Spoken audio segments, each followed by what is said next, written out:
Do you think the others are making good progress? Hope it's all going smoothly. Oh, hey look! They made it back as well! Flint's, Lama! How did it all go? All is well, thank you. Neffer and Yehoda had to stay at the curatorium to wrap things up, so they won't be joining us for now. I ran into Miss Nefa and Miss Aino on the way back. Their work is still in progress, so I suspect they won't be back for a while either. You seem rather cheerful today, Mr. Flint's. I certainly am. I achieved what I set out to do and came away with more than I bargained for. Fighting alone can get quite tedious, but I had the good fortune to run into a pair of brave young warriors. We meet again. How have you been? Albedo! What are you doing here? Thankfully, tracking you down turned out to be a lot simpler than we envisaged. These two courageously lent me a hand while I was fighting the wild hunt. When they told me they were Servarka's colleagues, it all made sense. And given how people of outstanding talent tend to cross paths, it's no wonder you're already acquainted. So, who's your travel buddy, Albedo? Why don't you come and introduce yourself?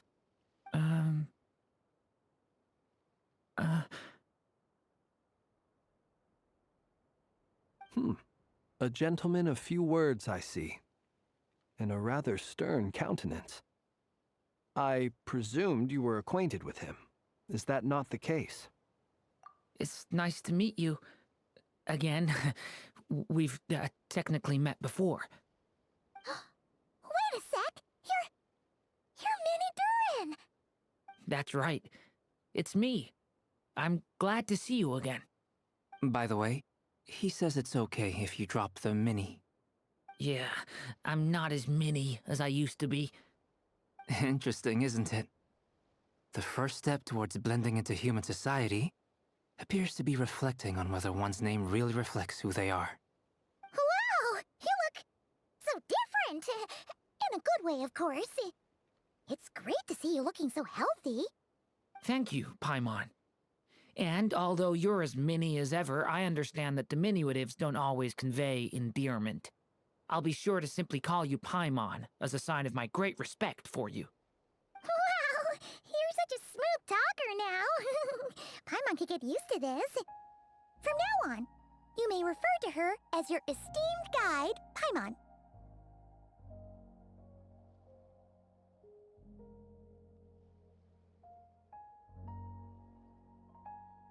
Personally, I think our little Paimon is the perfect size. When people call her Little Paimon, it's just because she's so adorable that they can't help themselves.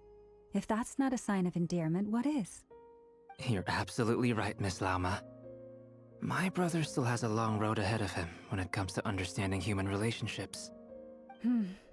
Anyway, speaking of long journeys, didn't Columbina, leave with you? How come she isn't back yet?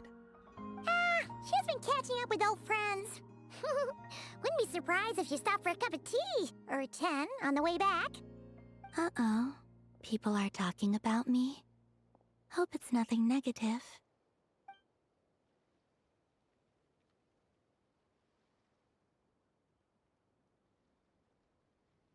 Judging from your expressions, I'm guessing it all went well? It's getting crowded here. I'll go grab some chairs. No need. This is a job for an alchemist. I'll whip some up momentarily. Thank you for your hospitality, ladies and gentlemen, but I was merely escorting my friends back. I'll be meeting Sandrone shortly, as we still have some things to discuss. It's been a pleasure, everyone. But this is where I'll say goodbye. We really appreciate your help.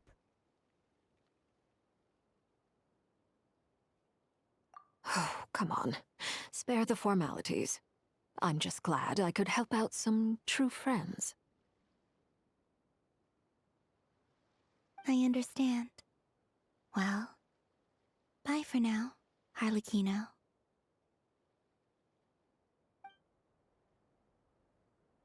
Oh, this place is hopping. It's probably a good thing one of us left. Otherwise, we might not fit all these people in. Are you saying we're about to run out of chairs? As a matter of fact, I am. Come on in and see for yourself.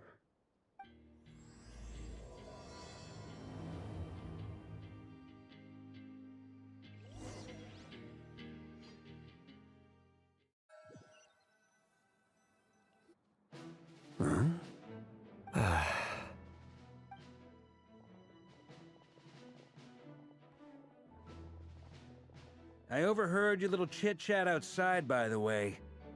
With Miss Columbina's colleague gone, we should be back to the original crew plus the other colleagues I brought in.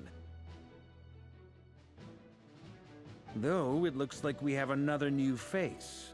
Someone else managed to rope in a colleague too? Frankly, you and Paimon are the only people I know here. This here is Deansliff, colleague of Tibet's greatest guide, Paimon, and greatest adventurer, the Traveler. Well, not exactly colleagues, more sort of friends. When someone else jumps in to do the announcing, you know you're speaking to someone important. Let's hear what he has to say. Note to self. Once Paimon knows your name, the rest of the world will soon follow.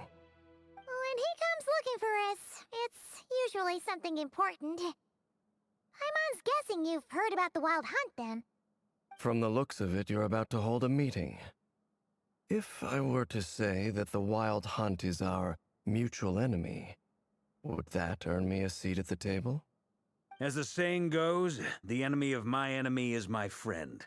Mr. Dainsliff, there's a seat with your name on it. Though, I can't promise the same for everyone else. Hey, Albedo, think you can rustle up a couple more chairs? After all this time apart, Grandmaster Varka's first order is to rustle up a couple more chairs. I've missed this. Is he being sarcastic? Hey, he's your brother. Why are you asking us? I've still got a lot to learn about the nuances of human conversation. Trying to decipher Albedo's way of speaking has been like jumping in at the deep end. Oh, good point. Paimon gets you now. Don't sweat it. There are people who go their whole lives without getting the hang of it. You're ahead of the game already.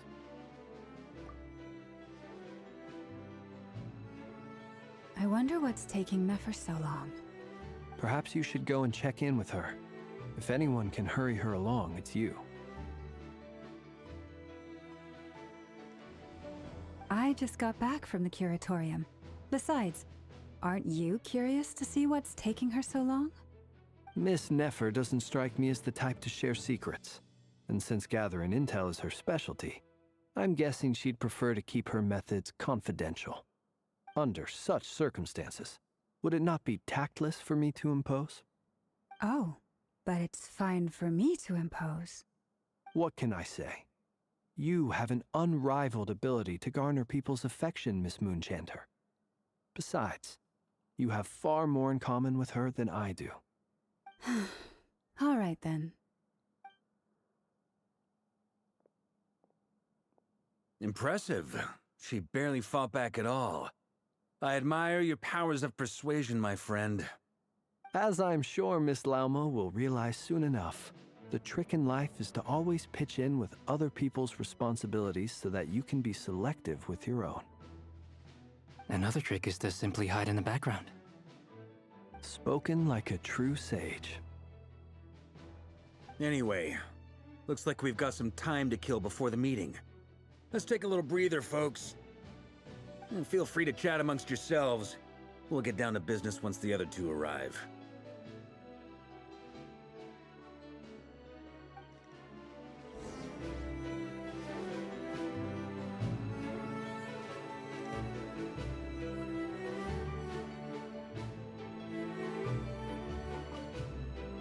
You're both awfully quiet.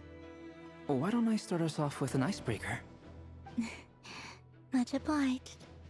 Have either of you ever had your portrait painted? If not, I'd be glad to help. That sounds like a lovely idea. You know how to paint, then? I dabble occasionally.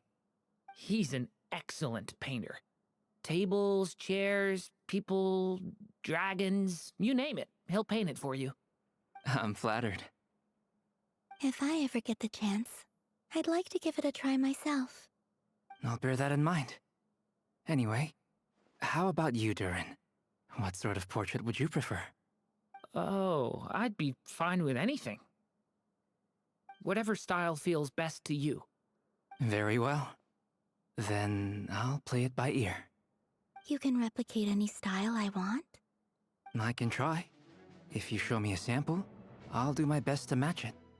Thank you. In that case, I'll dig up some reference material for you.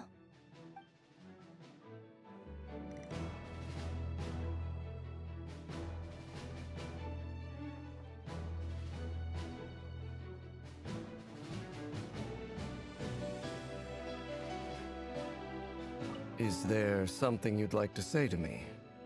Yeah! For starters, why'd you just show up here without even giving us a heads up? If you think back to our previous interactions, you may recall that that's hardly out of character for me. You do have a point there. Oh yeah! You'll need to find somewhere to stay the night too, right? Wanna tag along with us? You never know. We might get a group discount. Sure, let's do that. Great! Paimon will handle it! And in return, we can get Dainslift to be our very own personal bodyguard.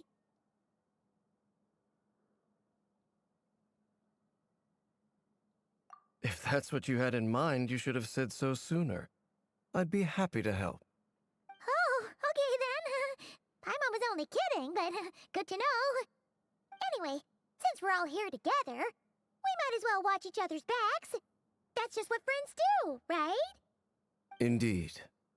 Thank you.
Truth be told, I can't remember the last time I was in a meeting with so many people.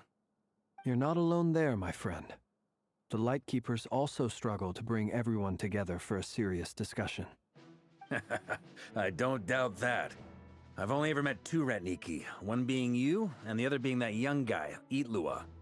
Itlua is a good apple. I'll give him that. He's kind, honest, and regularly delivers supplies to my lighthouse. A true Ratnik to the core. In that sense, he puts me to shame. So you're what? A fake Ratnik? That's what it sounds like you're saying. But I get the feeling that's not quite what you meant.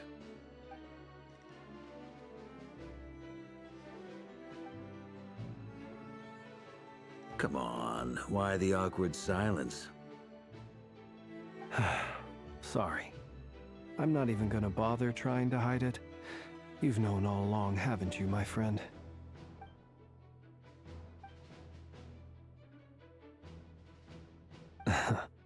Now that was an awkward silence. Let's just keep this between ourselves. Probably best if Itlua doesn't know, huh? That goes without saying.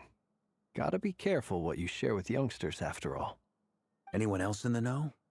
Let me guess. The Traveler and Paimon? It's dangerous being too sharp for one's own good, you know.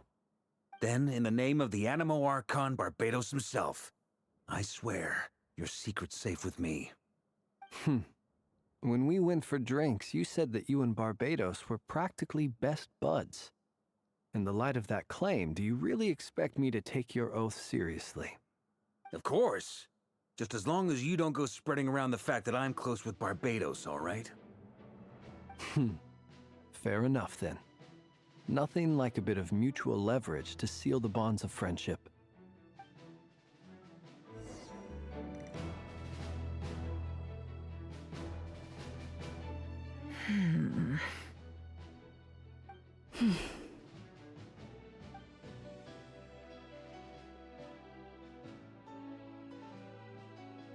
Ah, Miss Neffer.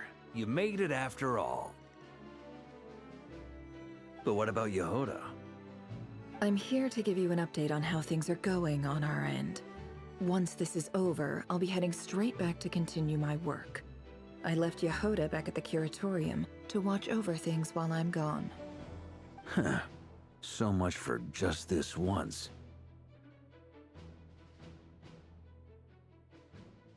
Shh! Not so loud! We're on a roll here. What if she remembers and suddenly decides to back out? Did you say something, Mr. Varka? Huh? I didn't say anything. Right, Flints? Must have been a frog. They get so noisy around here at nighttime. It's like they're putting on a concert in the background. Anyway, before we begin, there's a few introductions to make. Let me start by saying that it's an honor to be speaking before so many distinguished colleagues and collaborators. First up, we have Miss Lauma. As Moon Chanter, she's the leader of the Frost Moon Scions, a local religious community in Nod-Krае. Then there's Miss Neffer, boss of the Curatorium of Secrets, an intel gatherer extraordinaire. Neffer is leading the investigation into Reri's background, assisted by Yehoda and Lauma. From the little I've heard, they're making some great progress. Over here, we have Mr. Flints, a ratnik and guardian of the abandoned lighthouse. In our last operation, he courageously distracted the wild hunt to buy time for the rest of us. For those of you who've never met, this is Mr. Albedo, a renowned alchemist and captain of the Knights of Favonius investigation team. By his side is a new face for us all, myself included, Mr. Durin, who has come to lend his aid. Next up, we have the Moon Maiden and former Fatui Harbinger, Miss Columbina. Then we have the Traveler, who's earned more titles than I could possibly hope to list out, so I'll spare you the rundown. And Paimon, the ultimate travel companion and quite possibly the best guide in all of Tevat. Wow! That's a lot of people! Great turnout! Miss Neffer, it looks like you might have another job coming your way, so, congratulations on the booming business, I guess. You think I haven't got enough on my hands as it is? Who's looking for me now? That would be me, Miss Neffer. I have a commission for you. And you are? Who I am doesn't matter right now. What does matter is that I'd like you to gather more intelligence about the Recher of Solnari. Well, it's not as if we never take on anonymous commissions, but in your case, I'll have to decline. I'm gonna take a wild guess and say your job's probably more hassle than it's worth. Something about you seems like bad news. It's my eyes, isn't it? Conrian, I assume. And what's with the mask?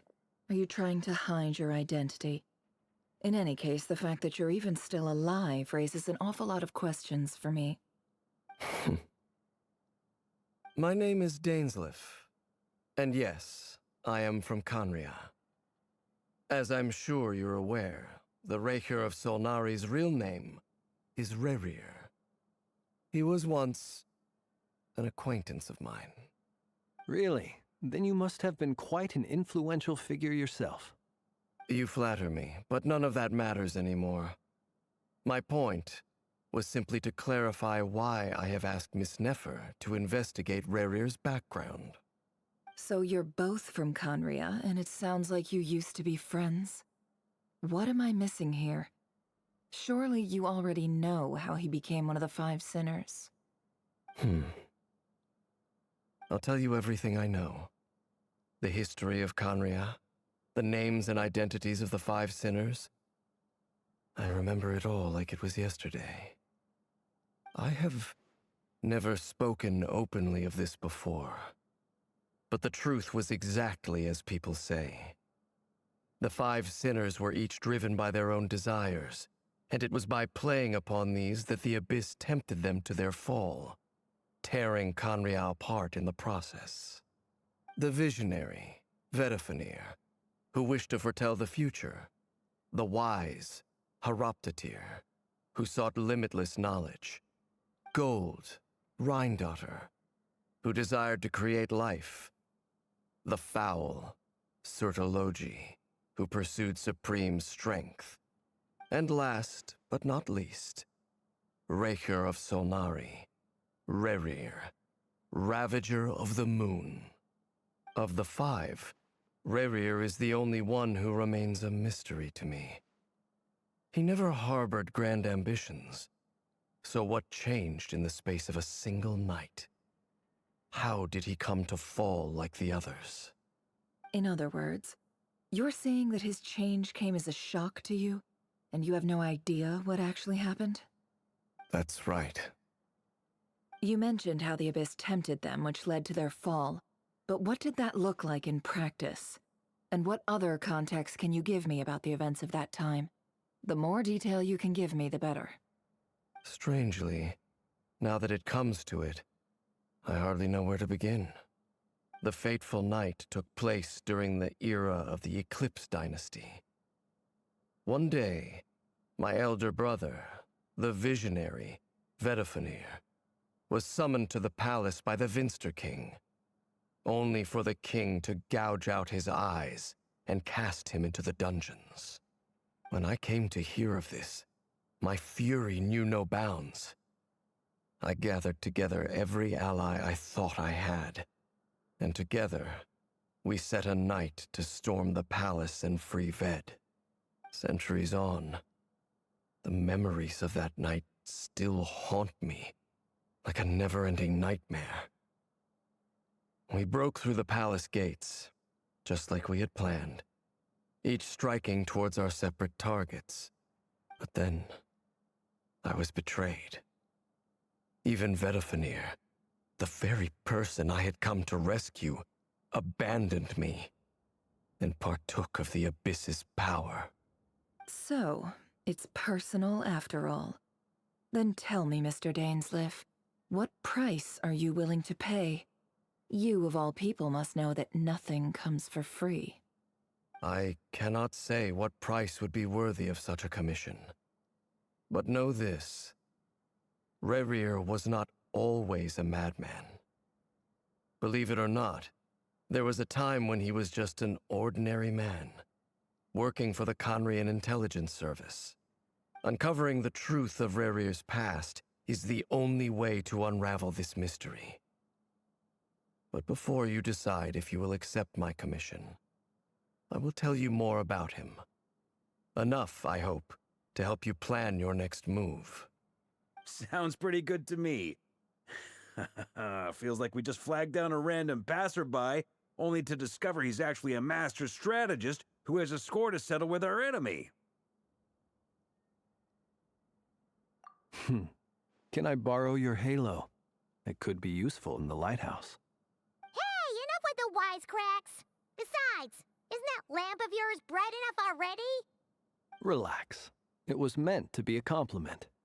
If that was a little over the top for your liking, I'll make sure to tone it down next time. I'll give your proposal some serious thought, Mr. Dainsleif.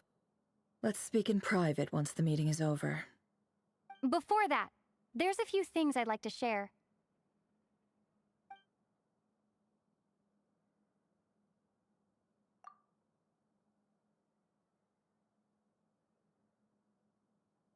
Now that we've united the hearts of the 3 moons, your power should be greatly enhanced. But it seems like that hasn't happened yet. I believe it will take a little longer. You've done so much for me, so I want to be completely honest with you all. Even though I'm doing a lot better now, the truth is, my recovery will likely be an ongoing process. From the moment I was born, my power has been slowly ebbing away. And that is because Tevat has never accepted me. Even with the moons united as one, it seems my rejection cannot be undone. So far, I have yet to find a solution. It may turn out to be a problem that will plague me until the day I finally leave this place behind. Even so, I will do everything in my power to help you drive out the Rei of Solnari. As Arlecchino put it, this is not about chasing the spoils of victory. It's just a gesture of heartfelt gratitude. Kutar.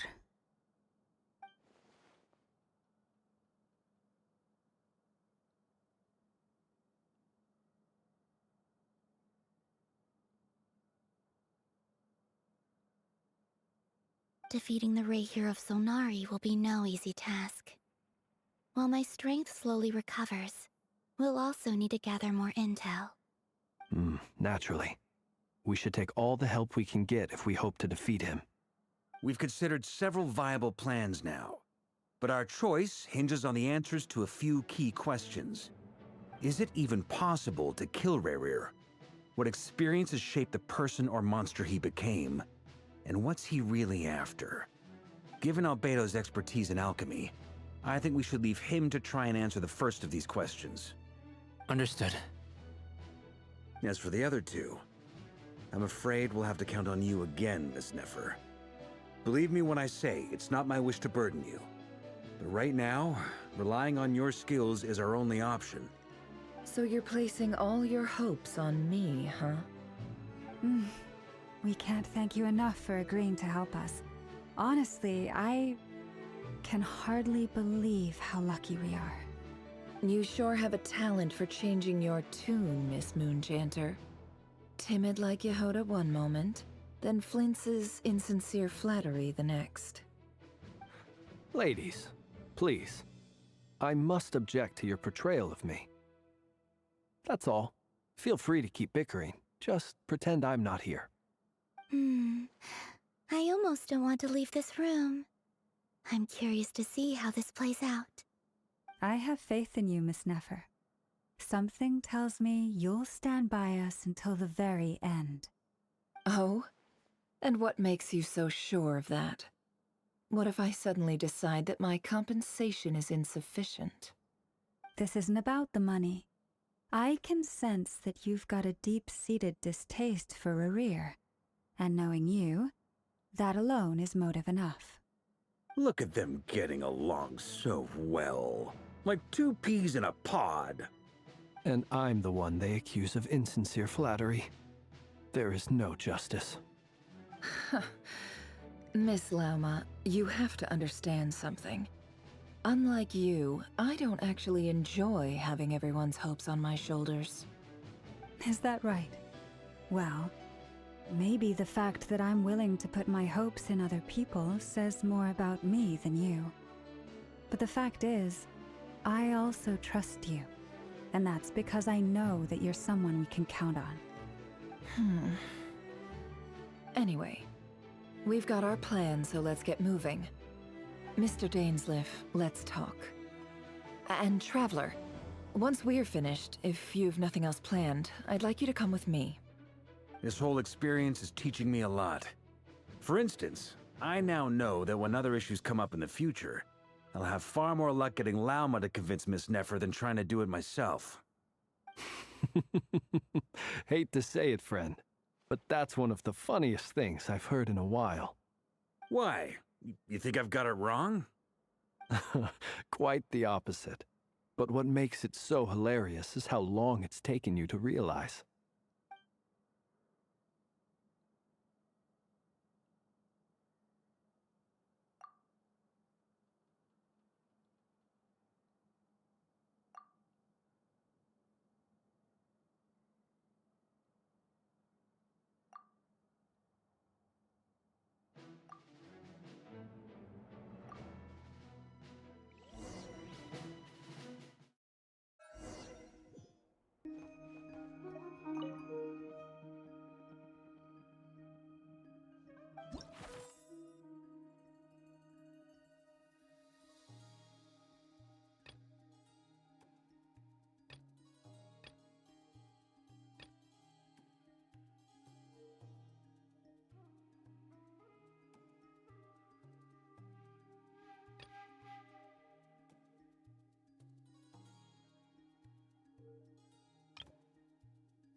Thank you for waiting.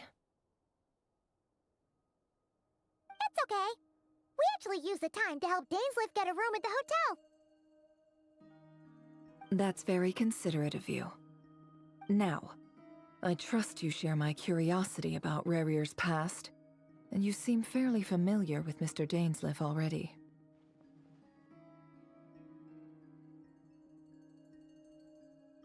We spoke at some length after the meeting. He was the one who suggested I should invite you to join this operation. He feels confident that these secrets will be safe with you. Dane has a lot of faith in us, that's for sure.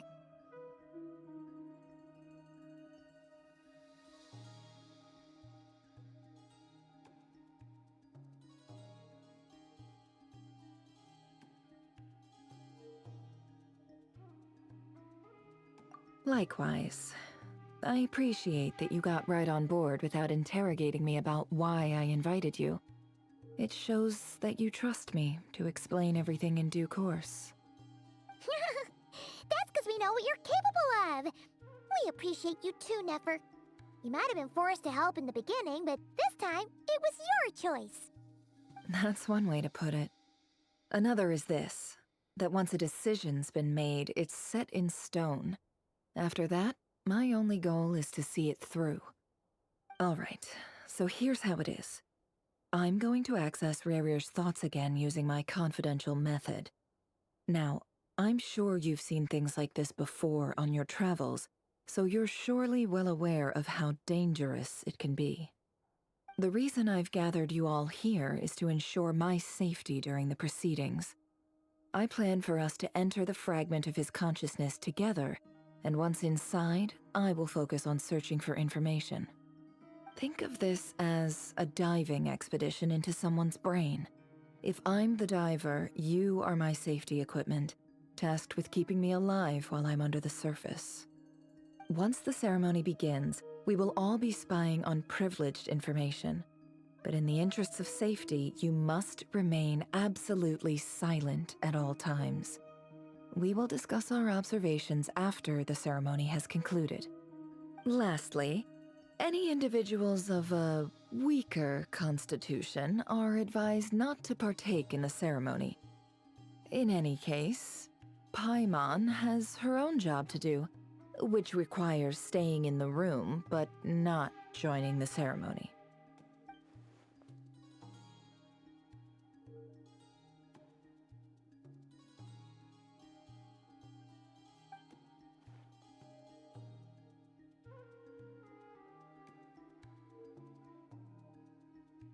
Well, good luck, everyone. Sounds like all Paimon can do is cross her fingers and root for you guys. There's a little more to it than that. I was being serious when I said you have a job to do. While the rest of us are inside Rerir's mind, it's imperative that we have a team member on the outside. In the event that something goes wrong, you will be our first responder. I don't anticipate any issues, but the extra level of safety will be greatly appreciated. I second that. This is a dangerous operation here, and you're our whole rescue team. That's pretty much the most important job in the crew. So, Paimon's like the lifeguard? Yeah, that makes sense. All right, got it. Good. Please, take a seat. We'll get started momentarily.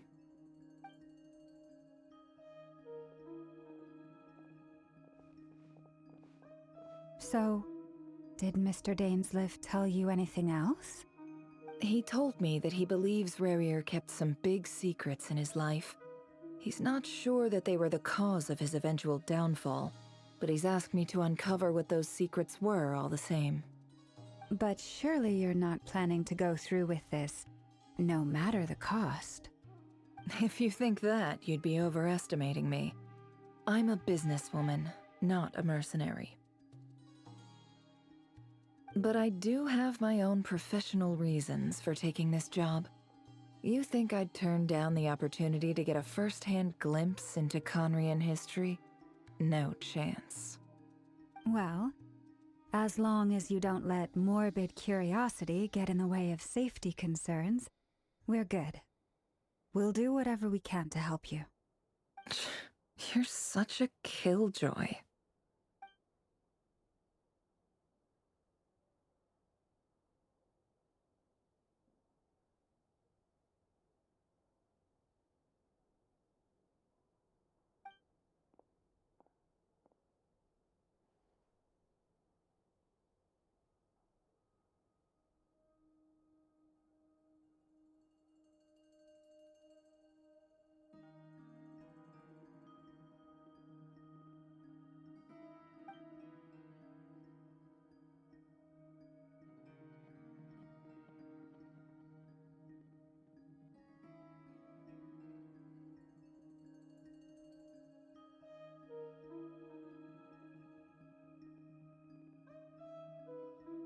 All right, I'm good to go.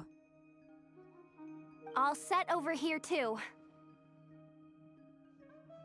Promise, Paimon, you'll be extra careful.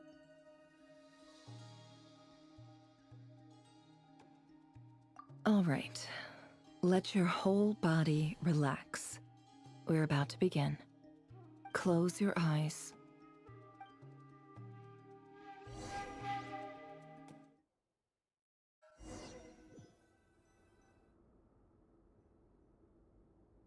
Phew.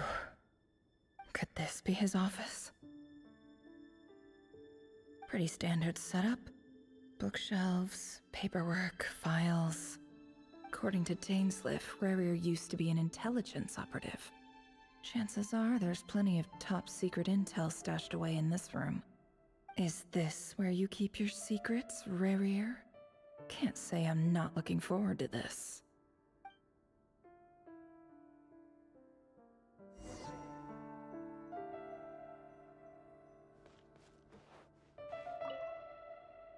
A file tucked inside a folder. But at this stage, I have no idea who any of them even are.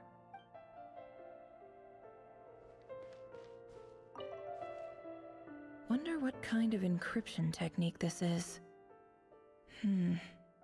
Seems like it has to be inserted into that camouflage device nearby. Aha! It's an audio recording. Please, hear me out. I can't shake this feeling that someone's been spying on our house. No, I'm not being paranoid. It's true. I saw someone dressed in all black. It was a couple of days back, but that was on another street, not near my house. I swear, I know what I saw.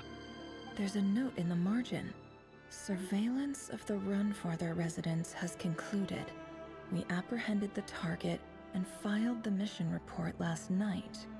Could the voice in the recording belong to one of Reri's targets?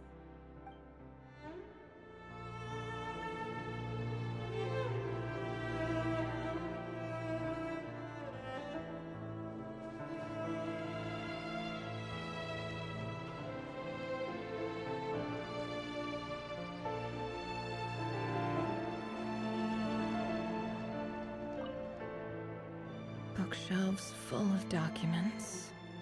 Looks like these are all files, packed with the personal details of individual Conrians.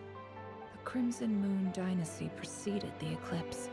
Since Reri worked as a secret agent during the latter, it stands to reason that he was tasked with purging remnants of the old dynasty. Yep, lines up exactly with what Dainsliff told me.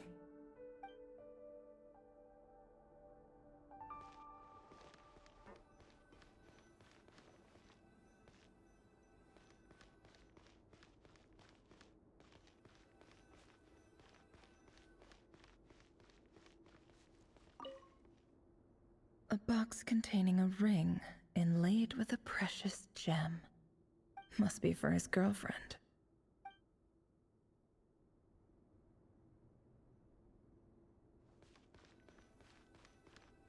He looks even gloomier than last time. I wonder what's changed.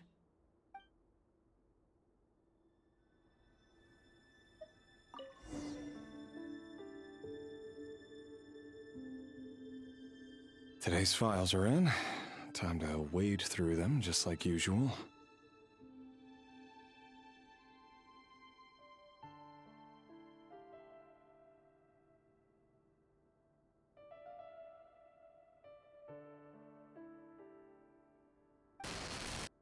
Male, 51. Occupation, cook. Confirmed Crimson Moon descendant. Has maintained frequent contact with other descendants over the past year. Poses a threat to the dynasty.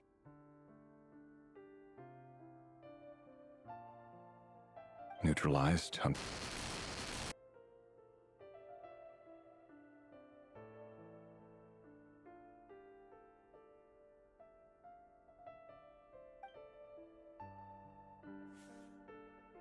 This one should be archived under purged targets.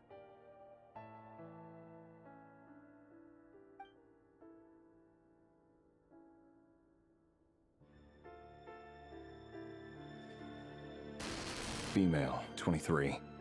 Occupation, office clerk. Confirmed Crimson Moon descendant. Has maintained frequent contact with other descendants over the past year. Poses a threat to the dynasty. Neutralized.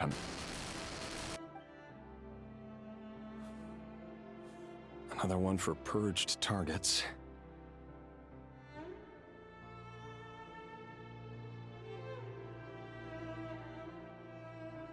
Sounds like she was that other man's daughter. Never mind. What's it got to do with me?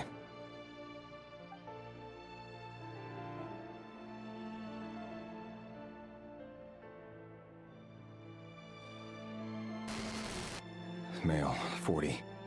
Occupation, teacher. Confirmed Crimson Moon descendant. Has been observed making contact with other descendants during the past year. Poses a threat to the dynasty. Neutralized on...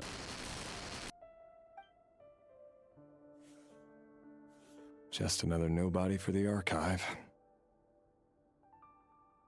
Come to think of it, I remember surveilling this man. A case like his never would have been considered a priority in the past. Huh. He barely even interacted with other Crimson Moon descendants.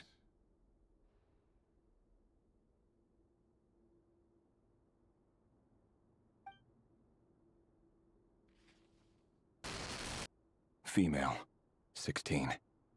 Occupation, none. Orphan and confirmed Crimson Moon descendant. Has been observed making contact with other descendants during the past year. Poses a threat to the dynasty. Neutralized on...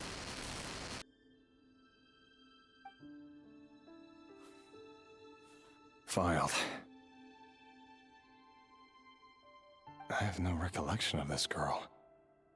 None whatsoever. She doesn't seem to be anyone important, but then again, how many of them really are?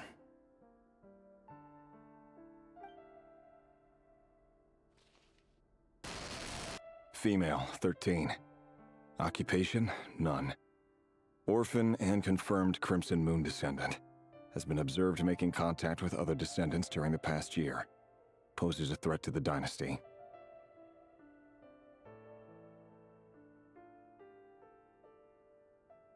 Neutralized on...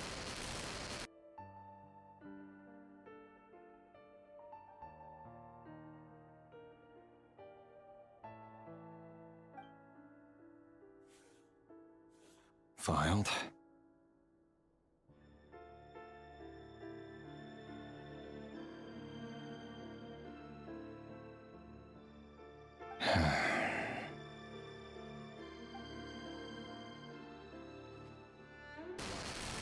Male, 11.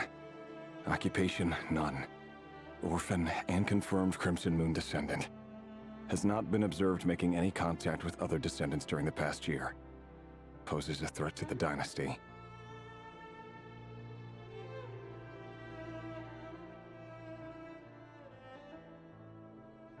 Neutralized and...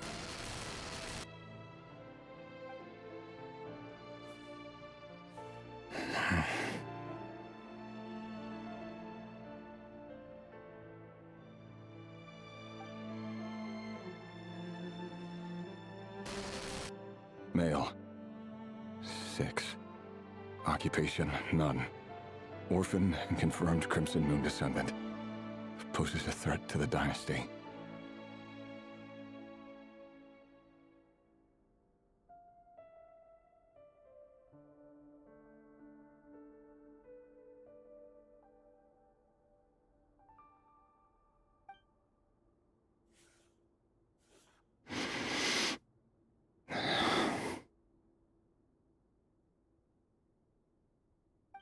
It's funny, isn't it? Your job is becoming both harder and easier at the same time, depending on how you look at it. Sooner or later, the Crimson Moon descendants will be completely wiped out. But as their numbers dwindle, they become harder and harder to track down. That's not how it is. Fortunately, however, most of the able-bodied adults have already been taken care of. The remaining weaklings will be increasingly easy to deal with. No! No. My job is to ensure the survival of the Eclipse Dynasty. And the only way to do that is by eliminating any and all potential threats. It's a perfectly legitimate line of work. Every single one of my colleagues can attest to my fairness. And if my friends were aware of the facts, I know they'd back me up too. Assuming, of course, that they were aware of all the facts.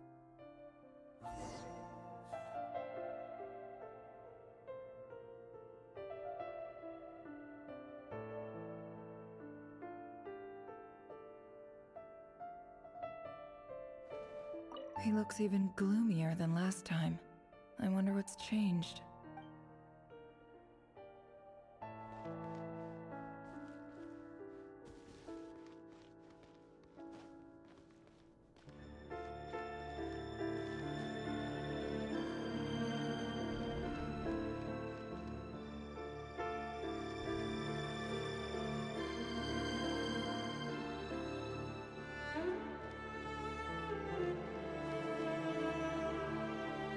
Mr. Vedifalnir, it's been quite some time since we last met. Reri, I trust you're here because you have something important to discuss. Forgive me. I wasn't tuning out, it's just, I noticed you didn't even phrase that as a question. As if you knew I was coming. Tell me, does someone in your position ever feel the need to ask questions at all? It is indeed within my power to foresee certain things. Things like your arrival. I was just thinking. It won't be long before I'll be inviting both you and Dane to my wedding. That isn't a lie, but nor is it a fact as such. It's a wish, isn't it? No fooling a prophet, is there? Ever since that day we met for drinks, I knew it was only a matter of time before you came looking for me. Does it feel good? Knowing how the future will unfold. I'm afraid the notions of good and bad fail to capture the complexity of what such a power entails. Once you've seen what will come to pass, it can be all too easy to succumb to fear and melancholy.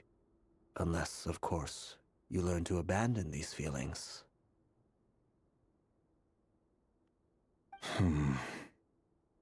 You fear my silence, and long to hear the words I left unspoken that day. That's right. You must have noticed my reluctance to broach the subject, and the reason is simple. Because the truth could never have lived up to your hopes. For both our sakes, such words are better left unsaid. The burden of prophecy was never meant for your shoulders. So who exactly do you deem worthy to hear your prophecies? None but our exalted king? Or rather, our king as he once was. You're closer to his majesty than I am. You must know better than anyone how much he's changed. You say that as though it is to my benefit. Yet precisely because of that, I dare not speak rashly.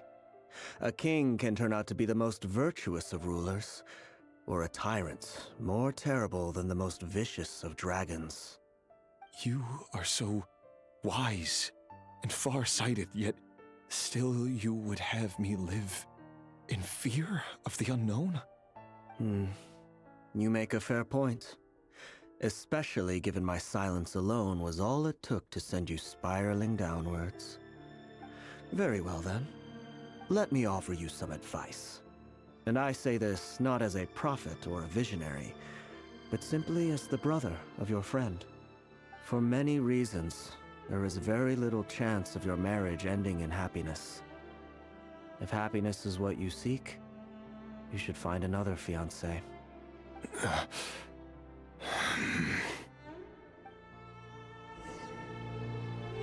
Hold on.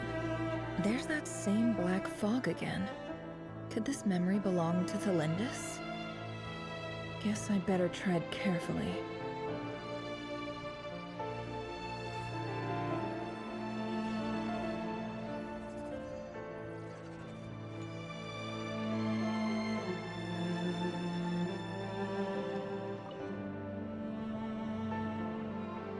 Wait. Hear me out. This time we finally got a clear look at his face and learned his true identity. His name is Reri, and he claims to be one of the king's guards. What did you say? A cruel irony, isn't it? The man you're set to marry leads a double life as a brutal executioner. Why are you telling me all of this now? Simple. It's because I want you to kill him. You are the only person he would never suspect. No, absolutely not. I would never dream of doing such a despicable thing. So you'll just stand by and watch him slaughter us to the last? Do not forget that the blood of the Crimson Moon flows in your veins too. The blood of the Crimson Moon? What does that matter now? The dynasty has long been dead and gone. You think that alone is reason enough for me to throw away everything I have? Why wouldn't it be? You two were once a child of the Crimson Moon, just like me. Don't tell me you've never felt so much as a flicker of fury for the way we were trampled into the dust. As long as you promise to abandon this pipe dream of restoring your dynasty, I can try to persuade him. Or have him persuade the Vinster King.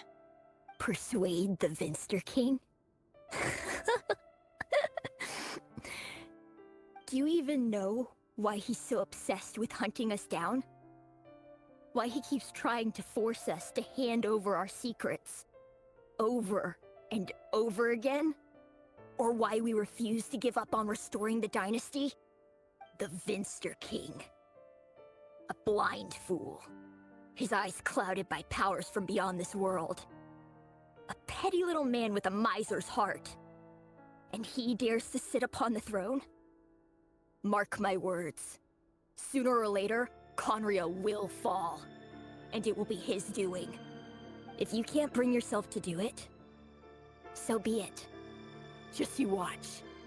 It won't be long before calamity descends upon us all. The Rehir of Solnari. That really is quite a secret you've been keeping from me, Reri. But who am I to talk? Am I really any better? I've kept my own past a secret this whole time too. Love should be built on honesty. But ours was born from lies. And yet, is it really so wrong to hide things that would only make life harder? If we don't cover up the parts that no one else should see, how can we go on pretending to be normal? Vedifulnir must have known all this. And that's why he made his prophecy. In the end, nothing stays hidden forever.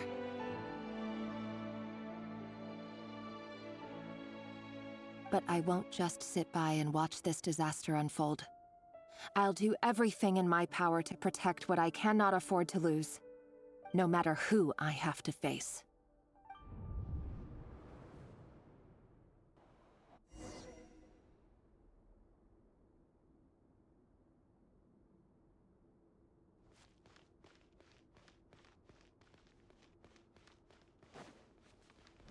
Huh?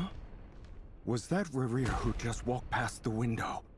Doesn't it give you the chills that he still takes the same road to work every day? As if nothing ever happened. Those people at the deli. Enough already. They're clearly pretty taken by their own disguises, so just smile and play along. Pull the rug from under beasts like that, and you'll risk having your throat torn out. Deli? Oh. They're talking about those people from the opposition. Right. I'd almost forgotten they used to run a deli. People of no consequence always vanish so easily. And no one even remembers them.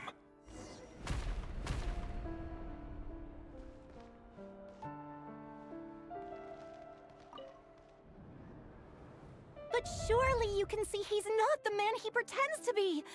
So many have died already, and they say that the king's madness grows with each passing day. We're not going to survive this, are we? But why does it have to be this way? Do we really deserve to die just because of the blood that runs through our veins? Valindis, are you even listening?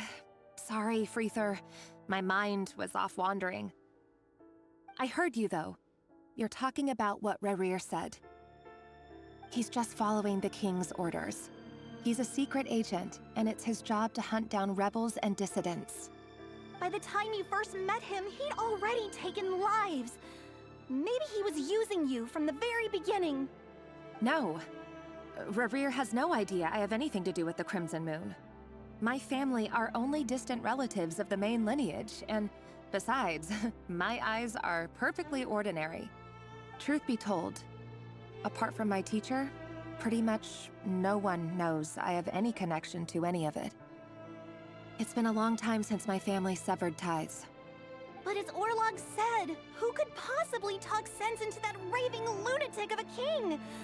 No one. I'll work something out. Trust me, I'm with you all.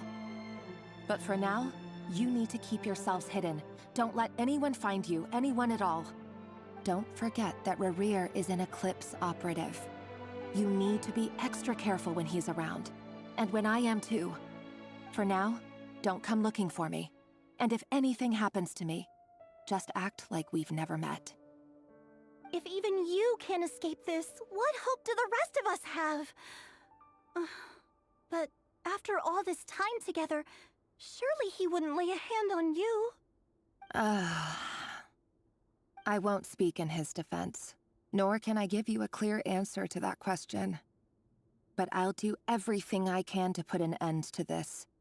Here, hold on to this. If an opportunity to escape presents itself, take it. You'll be glad you took some spare change. You call that change? But what about you? I've got a job, and there's still money coming in. But you can't go anywhere right now. Please think about yourself for once.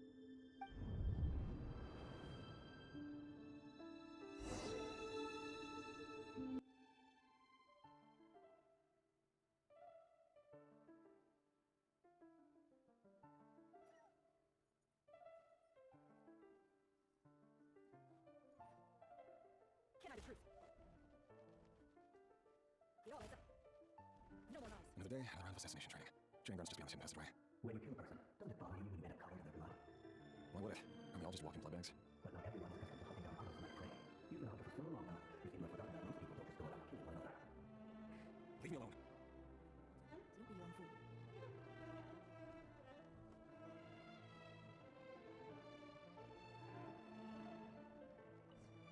Make sure you have a firm grip on the handle, and choose your angle well. Keep your moves light and brisk. And prudence is a thing. I'll let no one get a quiet at your hand. I work clean. No traces. That doesn't make it open above board, though. The king just happens to be right now. Or something he doesn't. That won't happen.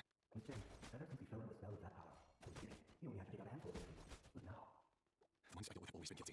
I carry out my work flawlessly.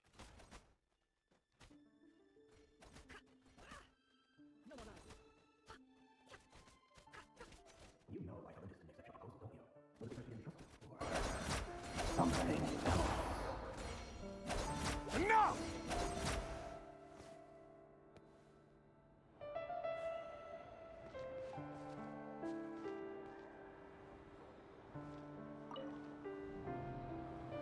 Valindis, do you still remember Orlog?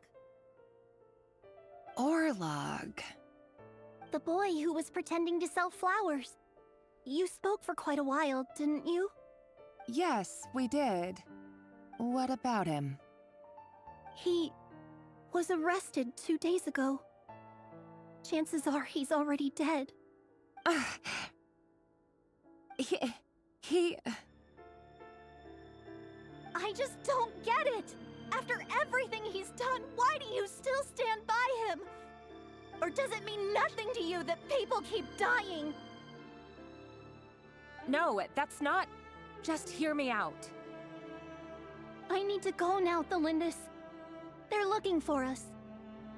You take care too. If you ever need a place to hide, come find us.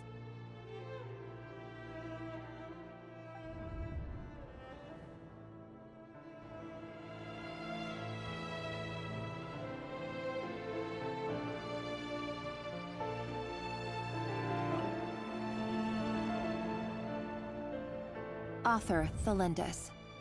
Over the course of this week, the research object was subjected to interference for a total of 47 hours for experimental purposes. The results are as follows. All subjects of observation that were sent inside have now... The situation within is proving more problematic than anticipated. No progress whatsoever. What now? Won't you give me even a glimmer of hope? Things are getting worse by the day. I have to find a way or we'll all be in danger.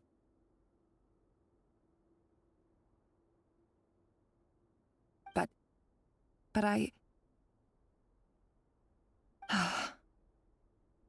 If all this research comes to nothing, what then? Sooner or later, it'll be my neck on the line. But could he really bring himself to kill me? No. Surely he wouldn't have the heart.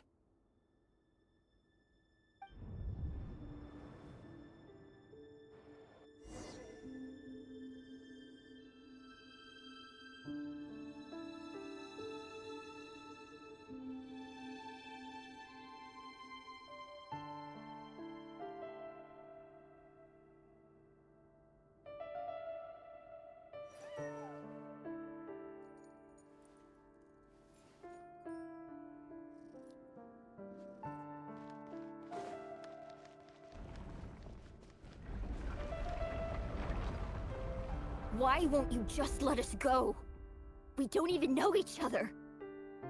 All we want is to live ordinary, peaceful lives. You want... to live?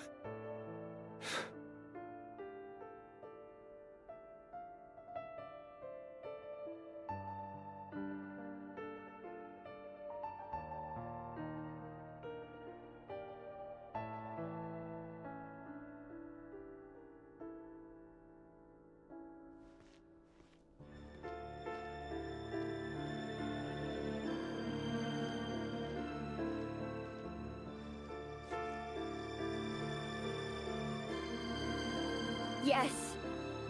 I just want to go on living. Is that really such an unforgivable crime?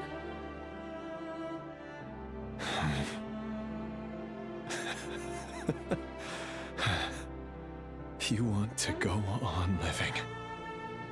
I want to keep living too.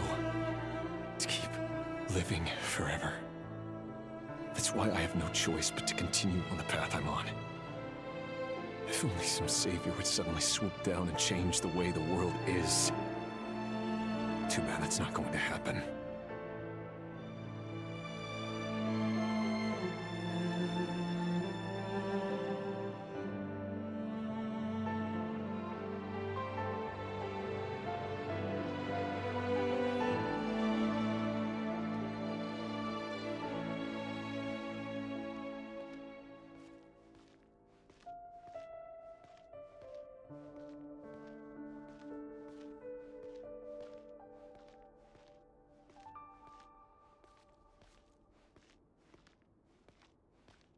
Imagine that.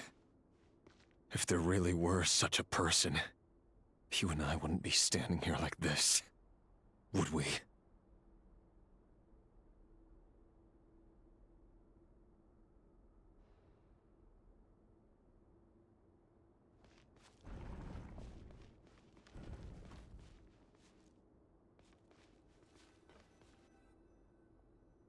Today's files are in. Time to wade through them just like usual. No, I don't get tired of it. It's my job. And not only am I lucky to have it, I'm good at it too.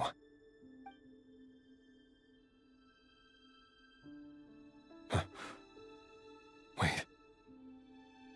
That's...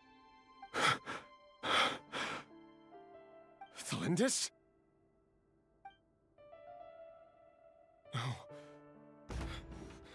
No. No! Why? But you bear no mark of the Crimson Moon.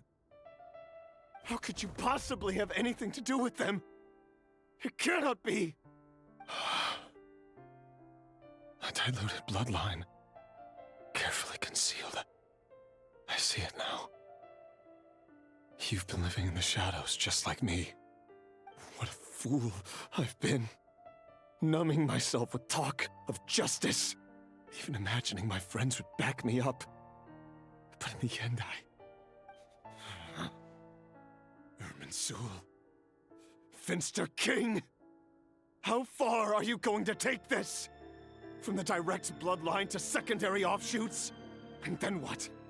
Today it's the descendants of the Crimson Moon. Who will it be tomorrow? Will you not rest until everyone down here is dead? No. This cannot go on. This is where it ends.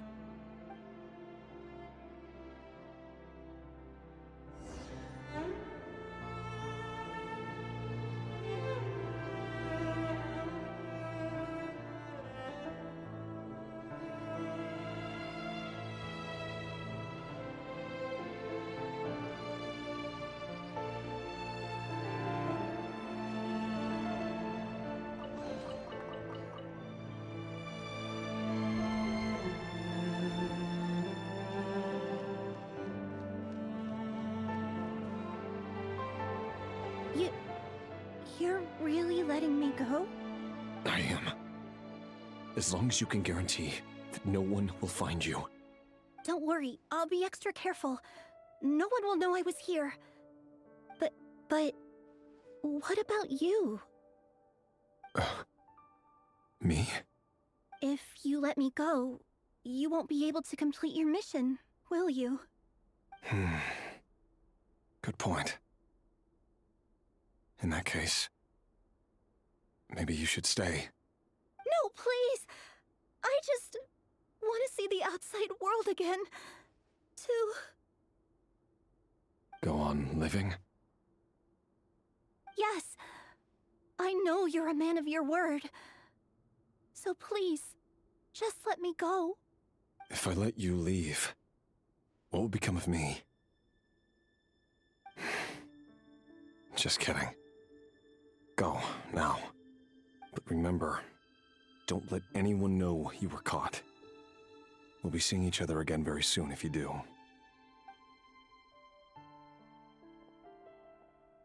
Even shadows in the dark must live by a code. But you can't save everyone. You've been whispering in my ear for days now, Vedifalnir. What are you trying to do? Break me down? I only say this because you long for an answer to your problems. Let her go, Reri, or you risk losing everything. I will not abandon Thalindis. Then you'll need a little more vigilance and a lot more power. The world is changing, Reri. Keep your eyes peeled for your moment of opportunity. That voice used to be so unclear. But now I know exactly whose it is. It's Vedifalnir. He won't tell me how to actually resolve any of this, but he keeps trying to manipulate me like a puppet. What's his game here? Tell me then. What will this moment of opportunity look like? And... no answer. He's like a ghost. Always disturbing me when I'm on edge, but never answering when I need him most. So, the Eclipse Dynasty was purging, well, massacring the descendants of the Crimson Moon. And it seems like it was all connected to the Finster King's research. The king's obsession with abyssal power left the future of Conria hanging in the balance. No wonder every aspect of Rerir's life was so unstable. And it looks like this Thelindis, Rerir's would-be fiancée, herself belonged to a sub-branch of the Crimson Moon Dynasty's descendants. It almost defies belief that a couple like them could hide the truth from each other for so long. If the Vinster King hadn't intervened in such a drastic way, they might have gone on deceiving each other for the rest of their lives. And why does Vedderfanir, Daneslif's older brother, keep talking in Rerir's head? This guy kept more secrets than I ever imagined. The human mind is like a vast desert of shifting sands. When you follow the flow of someone's memories, you only ever see the parts they're willing to let surface. Time for something a bit more creative. We've been inside Rerir's mind this whole time, building up a picture of his psyche. There's already enough clues on the board to start reading between the lines and mapping out the rest. Now, we can finally begin to put the pieces together. Sure, it'll only be a reconstruction, part simulation, part reasoning, but it's usually pretty accurate. Once we've built up a cognitive profile, we just need to cross-check the logic behind his actions. And then we'll be able to take a sneak peek at whatever it is that Rerir has really been hiding.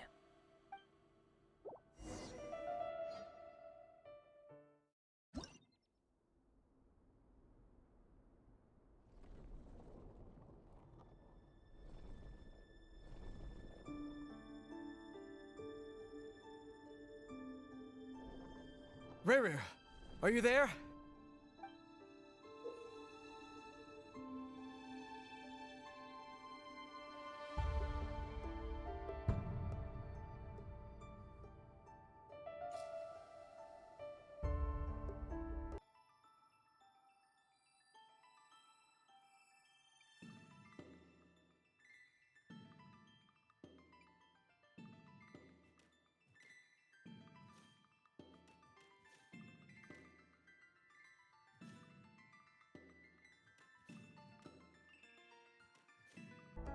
Hey, Rerir! Come out, it's urgent! Dane? What's wrong? Quick, come with me. I'll explain everything once we've met up with the others. Okay. I'll come. But the Lindis is still over at the Universitas. I'll need to leave her a note. All right then, but make it quick. I've never seen Dane so worked up before. Whatever this is, it must be big trouble.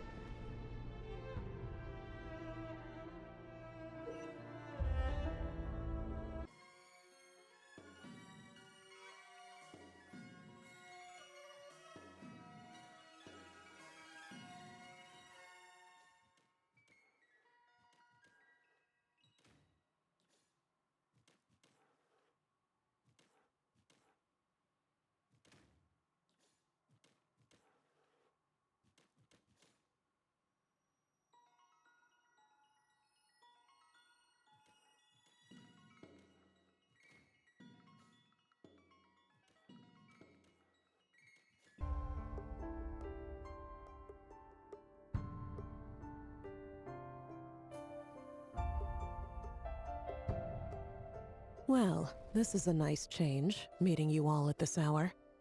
When men and women of ambition can speak face to face in broad daylight, I say that's a big step forward for our dear Conria. Don't be ridiculous. We do not fear the day. Why would we seek refuge in the night? You might ask your blade that same question. I'm told it prefers the cover of darkness. The word on the street is that Sir Delogi only strikes when he has an unfair advantage. But that is patently false. I see you're missing an arm and a leg. Surely only a fair fight could explain that. If this is your way of offering me replacement limbs, believe me, I'll take them. Oh, we can certainly discuss that. With bioalchemy, anything is possible. Assuming I have your full support in my research. Lunatic. Reyndottir. What brings you here? Why, Dainsleif, of course. He invited me. Please, cast aside your apprehensions, Miss Reyndottir. Whatever the rumors may say, I am but a humble servant of the king, and I can assure you he affords me no greater convenience than he does you. Well, the Universitas Magistrorum won't stop fawning over you, so at least some of the rumors must be true. You're clearly doing well for yourself, so drop the humble servant act. It endears you to no one. You're president of the Universitas Magistrorum, the chief royal mage known as the Wise by royal appointment, and by far the most favored among the 4 pillars of Conria. Vice President Veit doesn't even try to hide his envy when he sees you. My success is the product of hard work and good luck. It's as simple as that. Were the king not such an extremist, I hardly think I would have received a senior post at my age. Of course, no job is without its gripes. Serving a king like ours can be a challenging task, as I'm sure you can imagine. And as for Veit, in missing out on the presidency, he's dodged a mountain of stress. Like everything else in life, it comes with pros and cons. You're all here. I apologize for the short notice, but it was an emergency.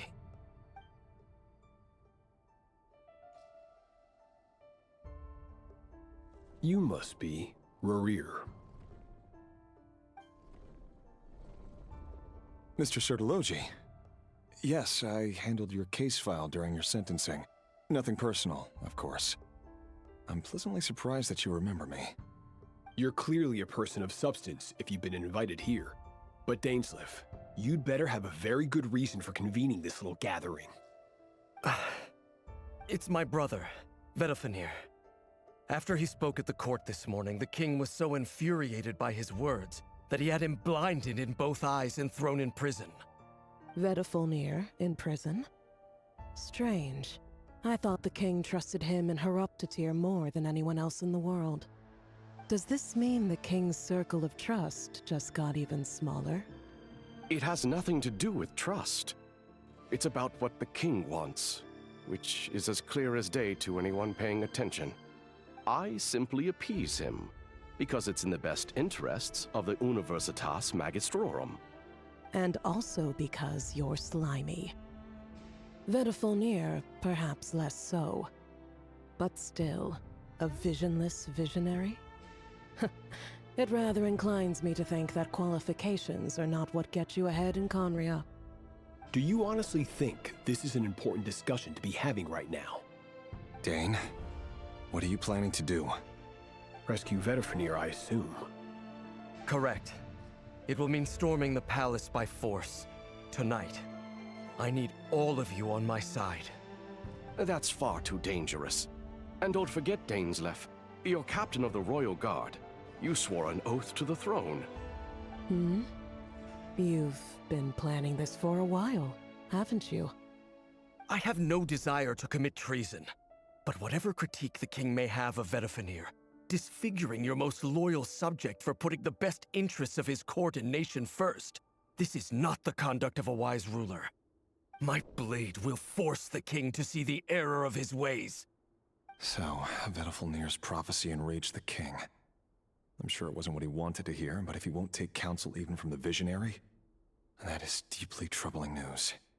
The extent of His Majesty's madness is now all too clear.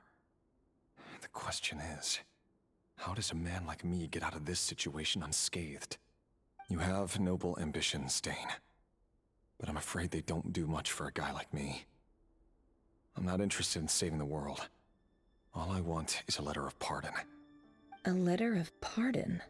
For whom? Thelindis? The chances of the Vinster King issuing a pardon for anyone connected to the Crimson Moon seem vanishingly slim.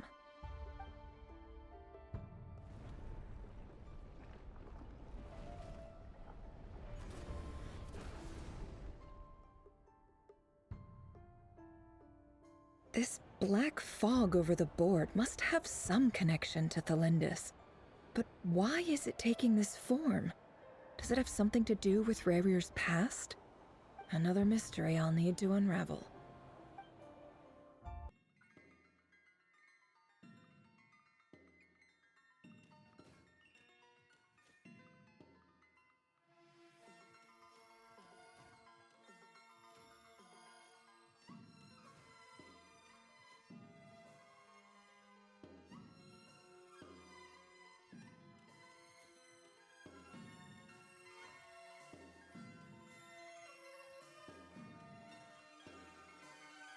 Author Thelindis. Over the course of this week, the research object was subjected to interference for a total of 60 hours for experimental purposes. The results are as follows. Research dating back to the Crimson Moon Dynasty has established 2 points regarding moon marrow. Firstly, its origins have something to do with a god's power. Secondly, it serves as a portal to an as-yet indeterminate location. Moon marrow can thus be defined as a spatial gateway. However, there are a number of hurdles to overcome before we can answer the question of where it leads to. To start with, opening the gateway requires a specific power source, which the relevant literature indicates. An enormous amount of power is then required to keep the gate open. Currently, the total power output of our instruments remains in the single digits. To make matters worse, I am now the only staff member remaining in the Moon Marrow Lab. The Universitas Magistrorum recently decided to move most of its personnel into abyssal energy research, which has stymied all Crimson Moon-related projects. This is not a wise move. I have always maintained that placing all our hopes in a single source of power is risky, especially one as poorly understood as this. As well as making ourselves overly reliant on a single resource, we are neglecting other promising technologies. I apologize if this comes across as disrespectful. But as a Moon Marrow researcher, I desperately want to see the world beyond the gateway. If we really made it there one day, what would we find? And how would we go about taming the unknown? My imagination is endlessly fueled by questions such as these.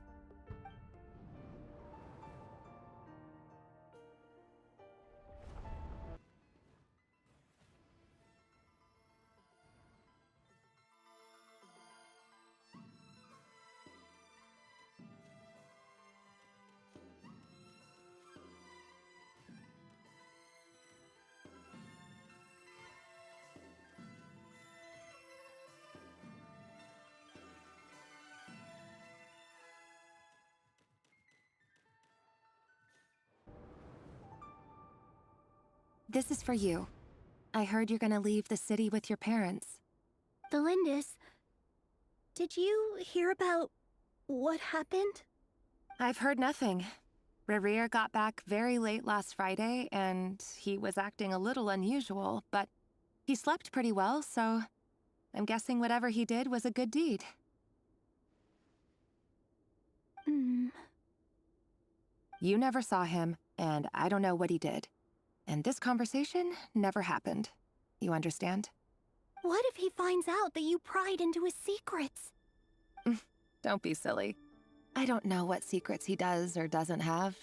All I know is he's just a normal guy who happens to run some errands for the king. Are you scared of him? I don't know. The Reri I know doesn't match the person you all describe. Logically, I should be scared of him. And yet, I don't want to lose him. But enough about that. You should get going, and be careful with the package I gave you. Keep it secret. Keep it safe. What's in it? A piece of the moon. All you need to know is that as long as you keep it safe, then in the future, everyone will be able to see a red moon. A red moon? You mean our moon? That's right. Our moon. Promise me you'll look after it. I promise, Thelindis. The Crimson Moon bloodline will never die out. Its light, the color of blood, will become like a fire that flows in our veins, no matter how long it takes.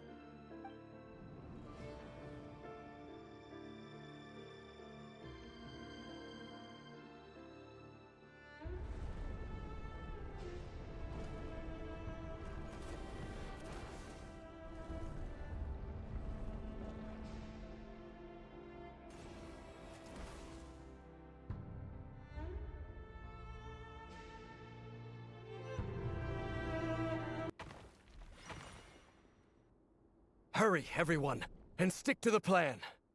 Sir Dainsleif, what are you? Is this treason? You know what happens to those who betray the throne. Please, don't do this! It is the king himself who has betrayed the throne. He has betrayed all of Conria. If you have any love left for justice in your heart, you should join me. It's showtime. Dane and his group will handle the troops in the palace. Then Reyndottir and Reyndottir will disarm the security measures. My job is to enter the prison and rescue Vedifalnir. Stay safe. Wish me luck. Look after my brother. Draw your blade. It is time for justice to prevail.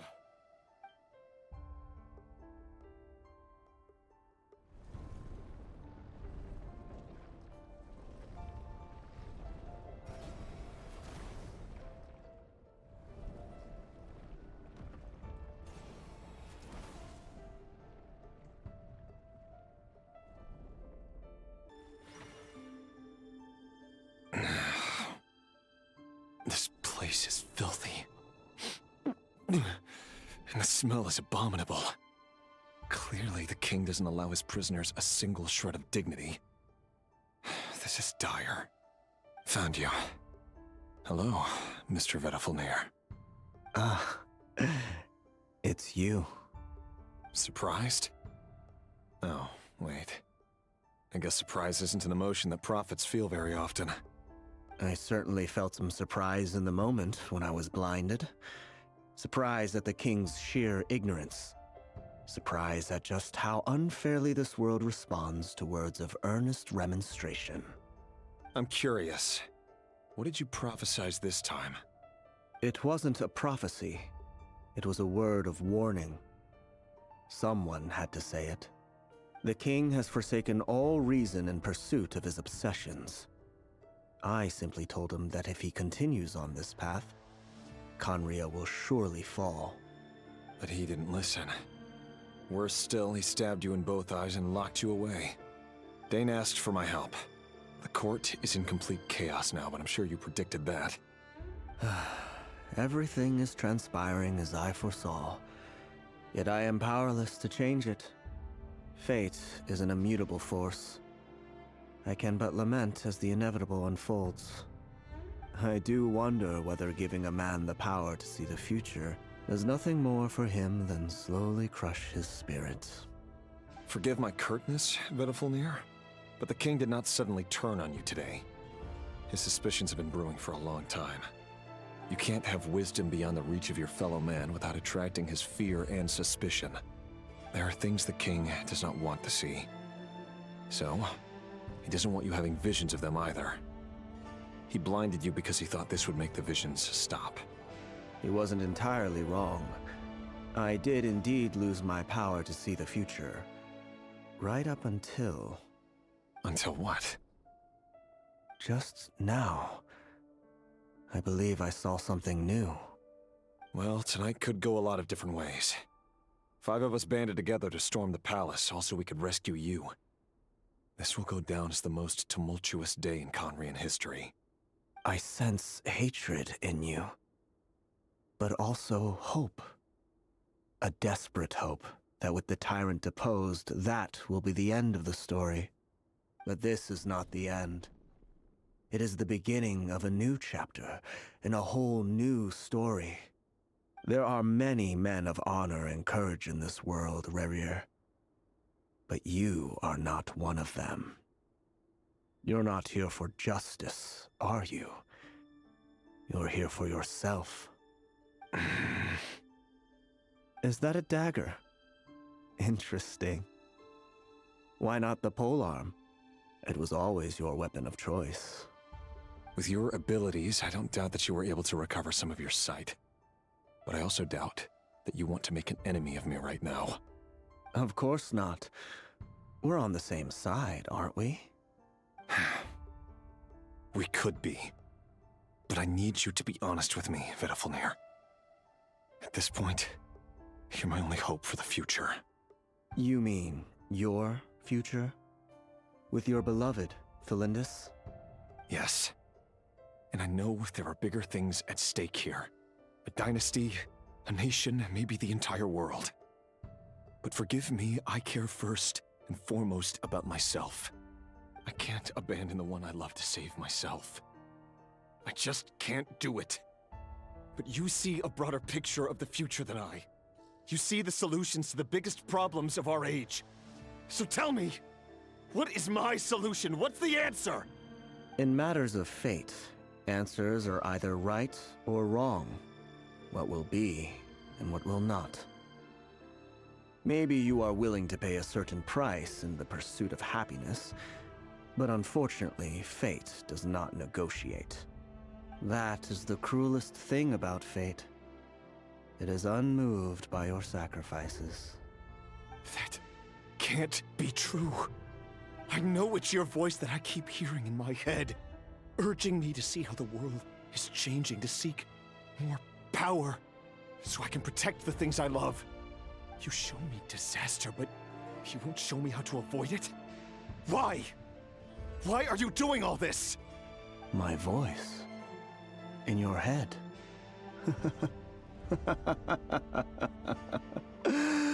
So, you hear it too. The voice that steals your mind, gains your trust, and drives you crazy. It turns out that we are not so different, you and I. Vedafilnir just broke into the strangest smile I've ever seen in my life, as if he'd discovered some monumental secret. But then he suddenly switched to looking extremely weary. Very well then. My advice to you is as follows. You must persevere. Whatever trials and tribulations you may face, be steadfast in the belief that they are your path to the future. For as long as you live, your story with Thelindis shall not come to an end. That is the only chance you have of fighting back against fate. It is up to you whether you believe my words. Regardless, that is all I will say on the matter. I have no right to intervene any further. I will hold you to your word. Thank you for setting me free. In return, I will tell you one more thing that you cannot afford to ignore. Just then, a strange wave of energy rippled through the city. We had no idea what it could mean. If I were you, I would head to the Universitas Magistrorum. The Universitas? Oh no! I'm sure we'll be seeing each other again very soon, Reri. Whatever Vedafilnir said, I didn't catch it. I didn't even help him out of the prison. There was no time to lose.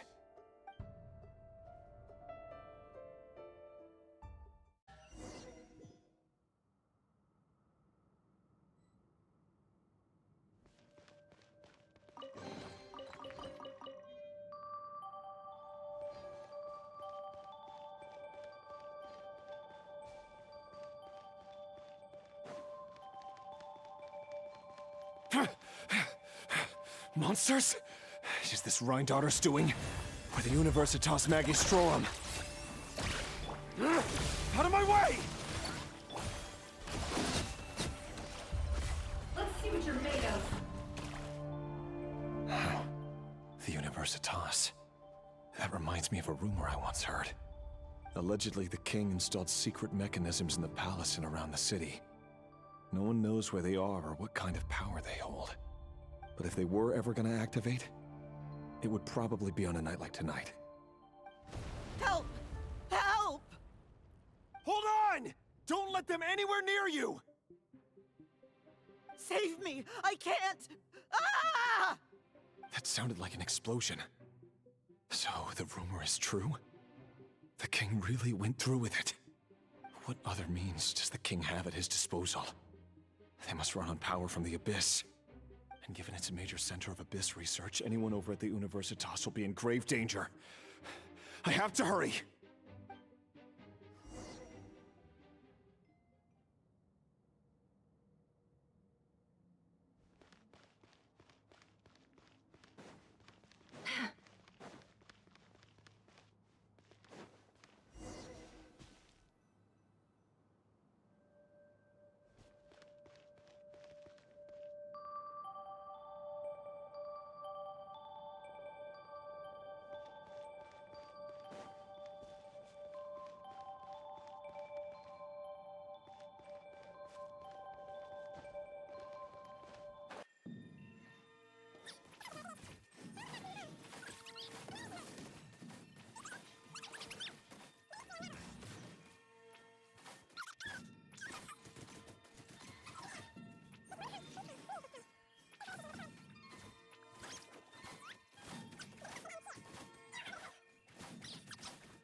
Monsters! At the Universitas Magistrorum? Why now? Oh no! They're coming! It's no use. The table won't hold out much longer. The weapons. Where are the weapons? Of course. All the lab equipment was upgraded after the inspection last week, but the new weapons haven't been allocated yet. I'm done for. Is anyone there? I need help! Ah!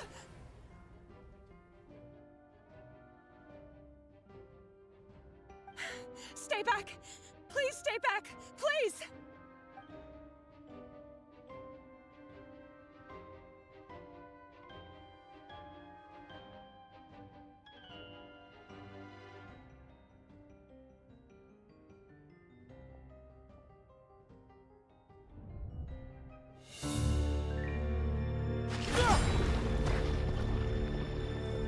What's that?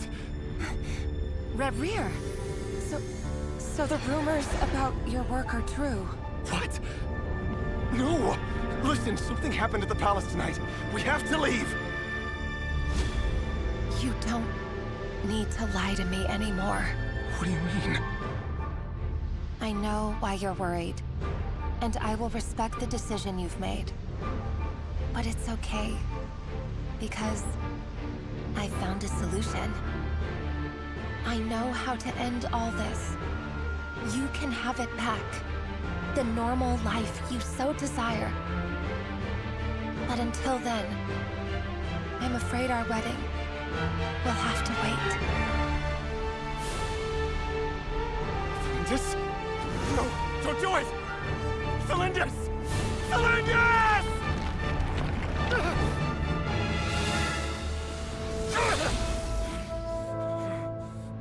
I told you, Reri. Let her go. You will find someone better. No! No, I won't do it! I have to save her! By what means exactly? A lowly pawn. You lack the power and the strength of will. Do you know a way? Tell me! Come to the palace. Join us.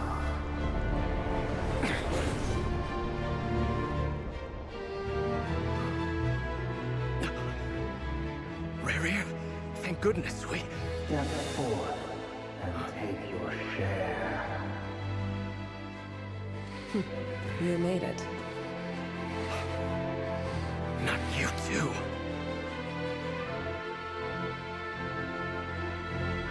Hatred or grief, despair, desire. We all have our own.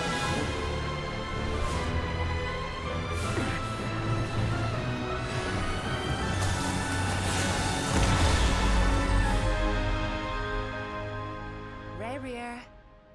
Reri. Slintus? Were you daydreaming?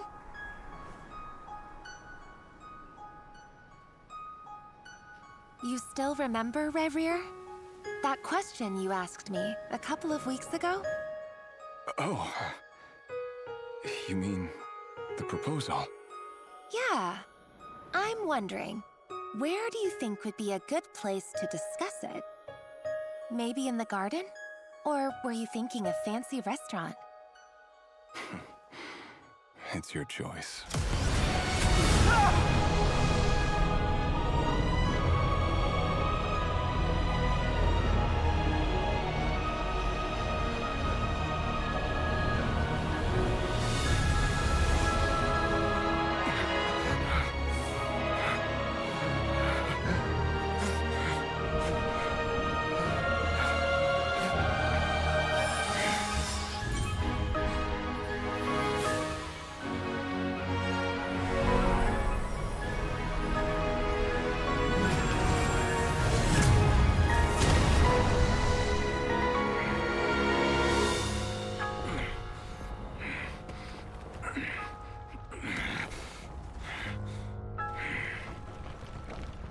I will find you. And then, you can give me your answer.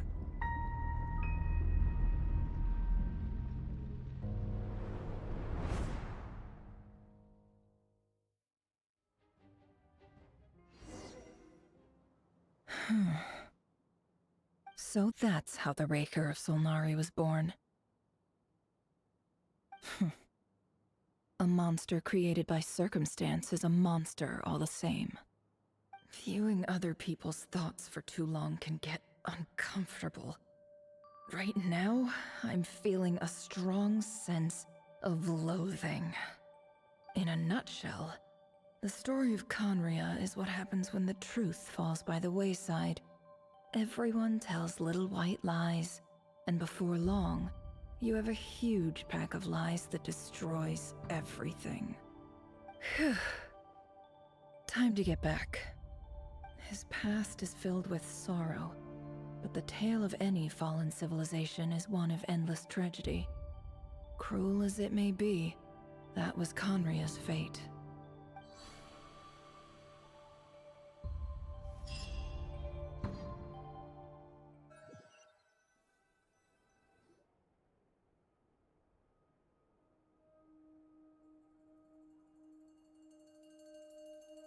Everyone, I'm back.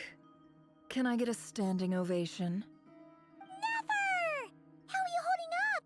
Feeling okay? She's fine. Boss is a pro. Yes, I'm fine. You will have seen the events of Rerir's life through my thoughts. It's now clear that he is just a regular nobody, driven by personal tragedy, as he said himself. I mostly agree. There's only so much we can know about him from his memories alone, but they did give us a clear glimpse into his life in Conria. However, I would not consider Reri to be a nobody. He was deeply involved in the events of that era. Yet, when the catastrophe of a generation strikes, nobody is safe. Sounds to me like you're speaking in riddles again. Is this you urging me not to abandon the people of Nod-Krае in their hour of need? That's not what I meant. Although I do hope you choose to remain a part of the plan. Without you, the mission ahead will be all but impossible. Then try to remember that I respond better to the carrot than the stick. And I don't appreciate being bossed around. Now, as for you, Missy, you were excellent. You stuck to the rules of the ceremony and kept your mouth shut the entire time. Bravo. Cool. So, can you fill me in on the deets now? Most of what I saw went right over my head. Patience. You'll hear the whole story, don't you worry. But let's meet up with the others first. It will save me narrating it twice. Yehoda? Yes, boss. Let me get that door for ya. That's more like it. For a moment there, I was worried you'd forgotten about the first clause of your employment contract. Forgive my curiosity, but what does the first clause say? It says I gotta do the annoying stuff that boss is too lazy to do for herself. Like opening the door, pouring the tea, yada yada. Is that right? If something is in the contract, it's because she willingly agreed to it. Rest assured that the Curatorium abides by the very strictest of labor policies. You don't seriously think I'm cruel enough to treat her like my slave? In any case, I've hardly shied away from my share of the work today. Hope I don't catch Flintz and Varka lounging about in their chairs, enjoying a leisurely cup of tea. There's nothing I dislike more than other people enjoying themselves while I'm hard at work.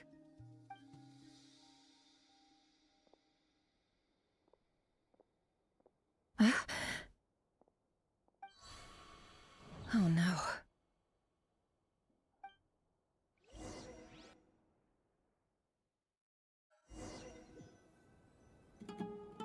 Sorry to disturb you, but we seem to have run into some trouble.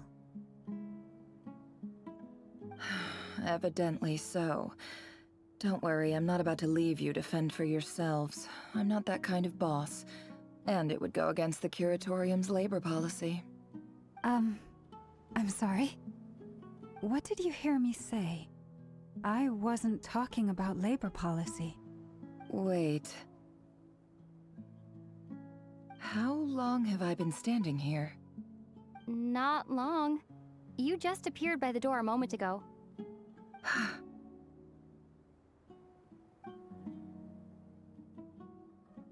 Boss, what's wrong? You look like you've seen a ghost. We've been tricked. We never left at all. Somehow I hallucinated that whole scene back inside the office. Hallucinated? But how? How indeed. This place should heed my will alone. All thoughts and actions that occur in here are just a result of pawns moving across the chessboard in a carefully calculated manner.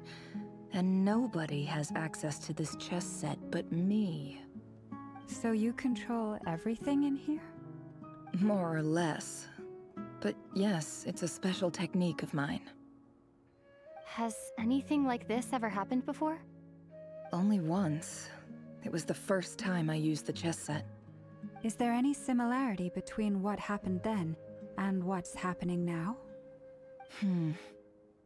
I suppose my thoughts are a little turbulent, which was also the case my first time. Is there anything I can do to help? The first clause of your contract clearly states that I only need your help with things that I'm too lazy to do myself. Meaning you're not feeling lazy right now? Meaning this is not something Yehoda can help with. The chess set is a personal treasure that I alone understand. I must be the one to find our way out of here. Boss, it's fine. Really. Let me do something useful. Oh, listen to you. Whatever would I do without you, Yehoda? What? Really? Yes, really. Where would I ever find another employee as obedient and servile as you? God forbid anything ever happens to you. Oh, okay. Well, anyway, I was thinking of fetching some water. There's gotta be a source around here somewhere. I suggest everyone finds someplace comfortable to take a rest. We gotta conserve our energy. Even though all this chess malarkey doesn't exist in a physical sense, mentally speaking, it's all real. And so is our tiredness and fatigue. You don't want to dismiss mental fatigue. Just because it isn't physical doesn't mean it's any less serious. But anyway, I got your backs, so don't worry about a thing. Don't I have the best employees? Jealous much? If we can find a suitable time, I'd love to borrow Yehoda for a day to help out at the Frost Moon Scions. Would you be amenable to that, Boss Neffer? Oh, Lauma. Have I ever told you just how pretty you are? Beauty runs from the tips of your antlers to the depths of your imagination. Time to rally, everyone. Follow me. As we continue our journey, the same rules will apply. That means stay focused and no talking no matter what we encounter. And don't disturb the chess pieces. You have my word that I will get us all out of here. I wasn't expecting visitors at this hour.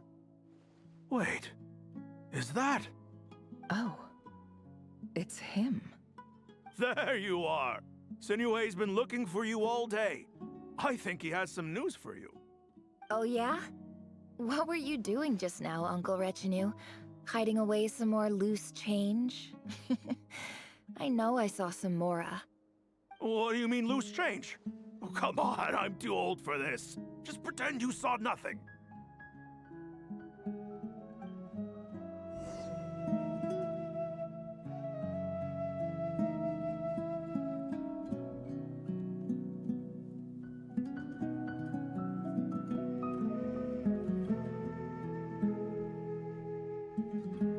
Emotions are like a raging torrent that surges through the mind. More often than not, if you try to hold them back, you'll be swept away by their unstoppable force. And if you try to ignore them entirely, you'll end up tearing yourself to pieces.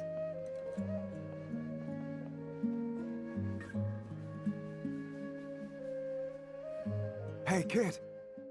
Mind telling me what Sinuhe's been up to recently? I'm trying to get in his good books and I need a way in. Get in his good books? Why? What do you want with my dad, Uncle Apepi? I've written a new song. I was hoping to showcase it at the next festival, but I'll need his approval. A new song, huh? I'd love to stay and listen, but unfortunately, Uncle Retinue says my dad's looking for me. Well, there's plenty of time and I'm not going anywhere. See that pile of stones? I'll be sitting there warming up my vocal cords. Come find me when you're done. Pile of stones. Got it.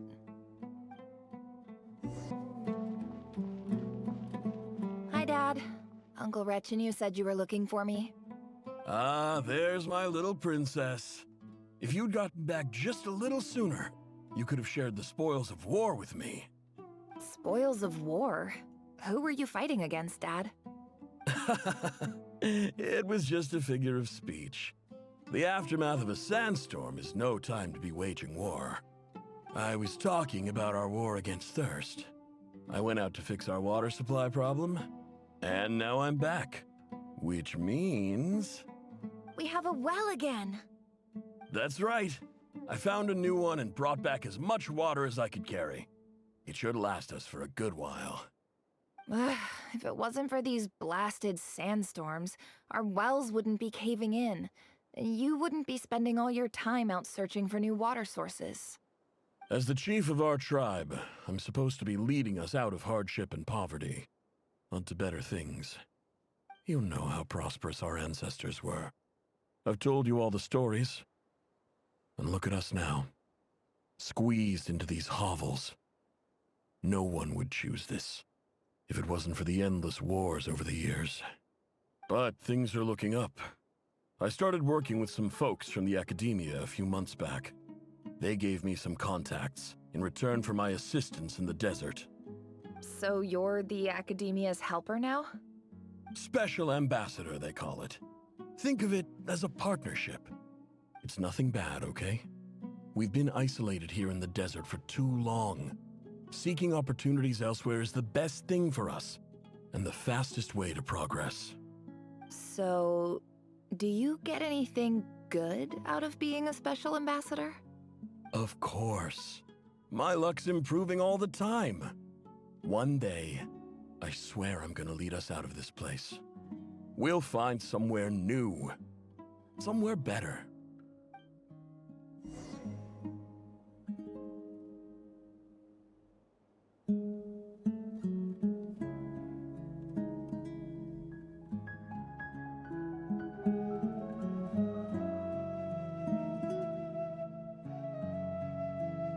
Don't trust your eyes uncritically. People only see what they want to, so don't be your own fool.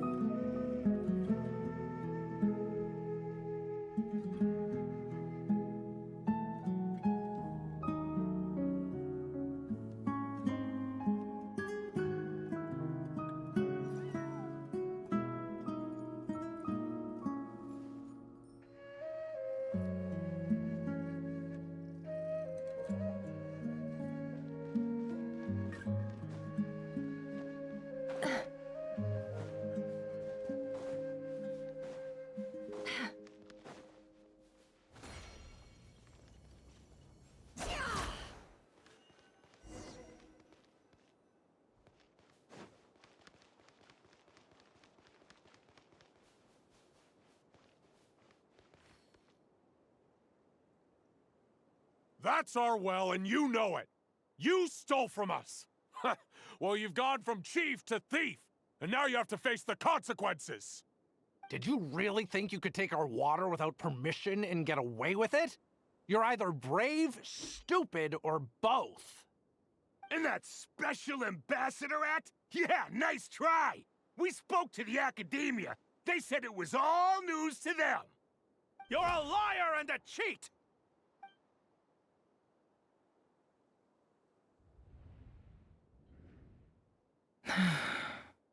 I heard Yehuda gasp, but I don't blame her.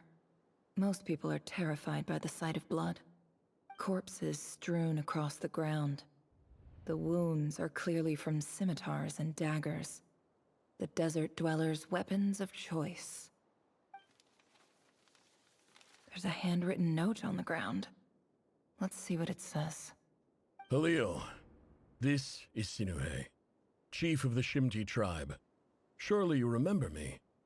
I was the one who helped you and your colleagues avoid the quicksand in the desert. This is my second time writing to you. I assume my last letter must have gotten lost in the mail, as I didn't receive a reply. I hope this one makes it to you safely. I'm writing to you because I need some help.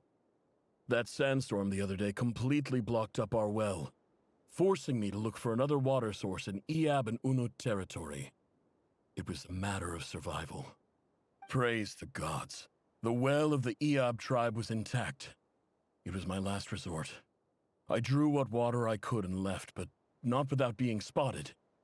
I fear they will retaliate. You told me to write to you if I ever needed help. You said you'd be my ally in the academia. I urgently need you to formally recognize my title of Special Ambassador and send some of your people to assist me for a few days. It's the only way I can convince them that this was the academia's decision and prevent them from retaliating. This is an emergency. Please send help as soon as possible. Looks like this letter never got sent. The writer died a grisly death, and the letter was trampled into the ground. It's badly defaced. Some parts are barely legible. What a ridiculous lie the surviving Shimti tell. Their whole village was butchered over a sip of water.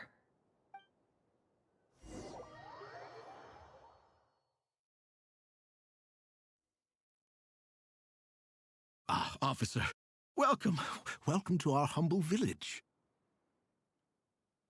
I thought you would at least have the courtesy to provide some respectable libations. This is the finest wine Aru village has to offer. I promise.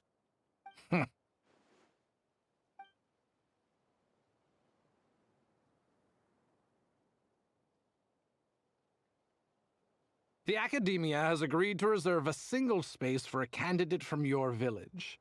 But I remain skeptical of this entire endeavor. I highly doubt anyone in this desert possesses serious academic potential. Please, have faith. If not in us, then in our god. The child we found shows great promise. I beg you, take her away from this place. Give her a chance. Don't let her talent go to waste. I don't recognize her. New arrival? She showed up here a few days ago, and we took her in. She's a really bright kid. Please help. I'm begging you. So, where are you from? Nowhere special. Just a sand dune. What about the rest of your family? How many of you are there? Just the one. It's only you? Correct. So, no brothers, no sisters, no mother or father? Any who have slept on a bed of sand, I call my brothers and my sisters. Apart from that, I have no family. All right. Get over here. Sign your name on the form.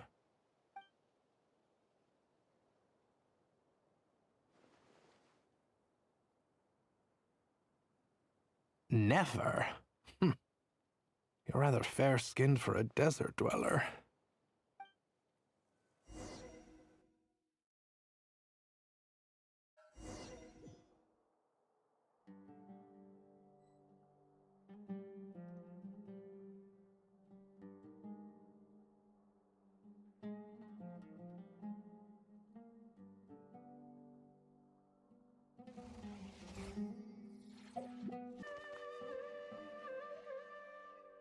Neffer, this term's assignments have been issued already. Please read through the materials thoroughly, conduct your own additional research, and then write an essay on the topic. Yes, Professor, I'm aware. I just had a couple more questions I wanted to get your perspective on. Oh? Please ask away. Well, I saw the other students' problem sheets, and I couldn't help but notice that my assignment is much easier than theirs. Do you really think I'm a weak student? A weak student? Goodness, no. Quite the opposite. You have a sharp mind. Almost too sharp. I think what you're saying is, a weak student wouldn't have noticed the discrepancy. And if they did, they certainly wouldn't complain about the lighter workload. You see, sharp as they come. You see things the way they are. And I'm sure you know why they're like that. Because of where I come from. Because I'm different. I'm sorry, Neffer. I don't like it any more than you do. It's just... Anyway, you said you had a couple of questions. What's the other one? I wanted to check... If someone sent me a letter to the academia, where do I go to collect it? Ah, your family wrote to you. Well, as long as they put your name on the envelope, someone should hand it right to you. Not exactly. It's not even a recent letter. I was just curious where the mail would end up if no one collects it. The House of Dana, I expect. I know there's a box for unclaimed mail somewhere in there, probably sitting on a shelf. Whatever you're looking for, that'd be the place to start. Okay, got it. Thank you, Professor. Oh, don't mention it. Honestly, I feel like I failed you. I'm supposed to be your teacher, but I haven't taught you anything. Hey, don't say that. You're a great teacher, and you do your best for all your students. But the rules are the rules. You're not allowed to teach students like me. It's not just the academia either. The whole world bends over backwards for the successful and leaves the losers to suffer and die. Oh, my dear child. Don't tell me you've given up on life already. I haven't. I just think that if you want to make it in this world, you have to find a way to become successful.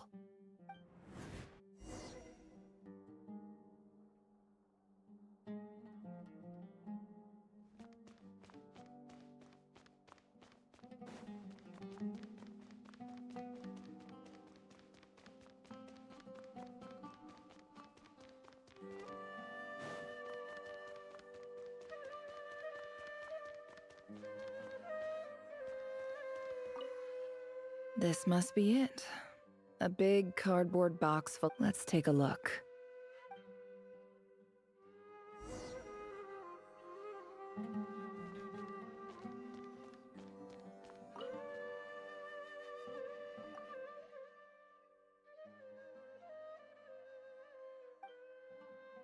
A dilapidation survey from Port Ormos. Looks like it's from a Core of 30 representative. What a strange thought. A bunch of mercs losing sleep over rundown buildings. This one was never even opened. I guess the recipient didn't care what the core of 30 had to say about anything. Who was it addressed to? I don't recognize the name, but it must have been a Ksharawar professor. This one is addressed to the Immorta Sage. The title is Changes Observed in Satyavada Life Symptoms. Why do all these letters read like full-blown dissertations?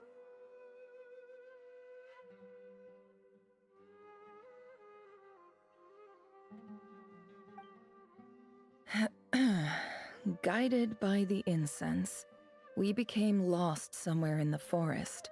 All the barriers between levels of consciousness disappeared as our minds soared around in circles, looking for a branch to seek refuge on.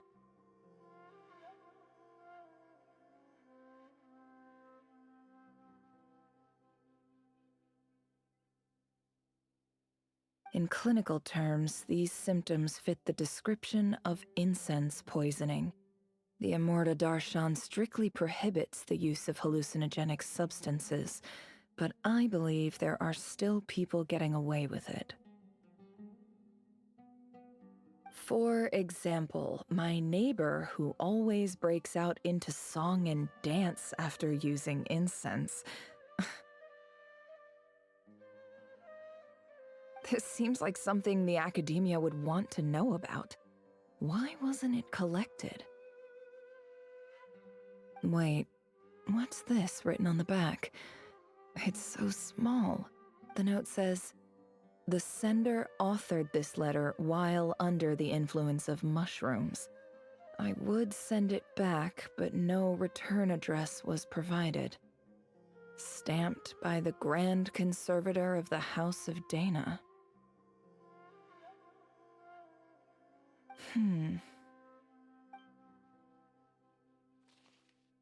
This next one is addressed to Grand Sage Azar. A few words of protest regarding recent changes in Sumeru's educational policy. In recent years, the academia has taken on a small number of students from the desert region, as per the policy to this effect. However, it appears to me that these students have not, in fact, been provided with educational opportunities that are, in any meaningful sense, equal to those enjoyed by their peers.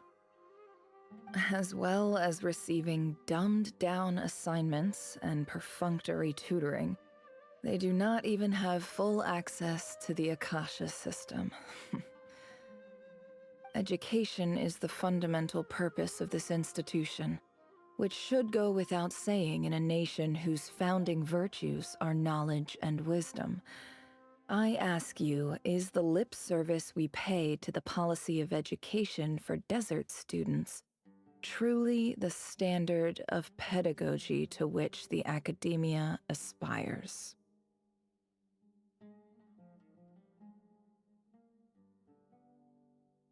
As Grand Sage, policy decisions are your prerogative, but do not forget your roots. You and I were once students too, as was everyone else in this institution.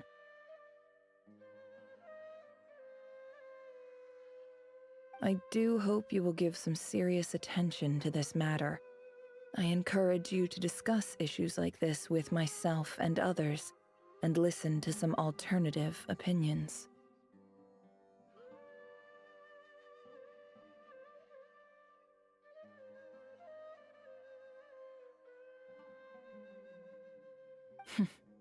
Great letter.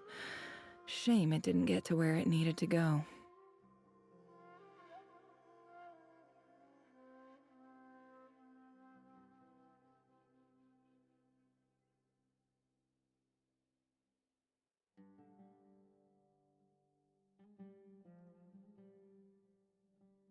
And the sender is... Huh?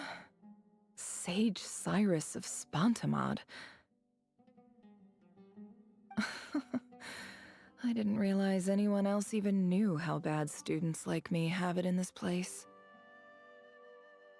So this is where letters from the Sage of Spontamod end up? Nice one, Grand Sage. Really enlightened leadership. Whatever. This isn't what I came here for. Moving on.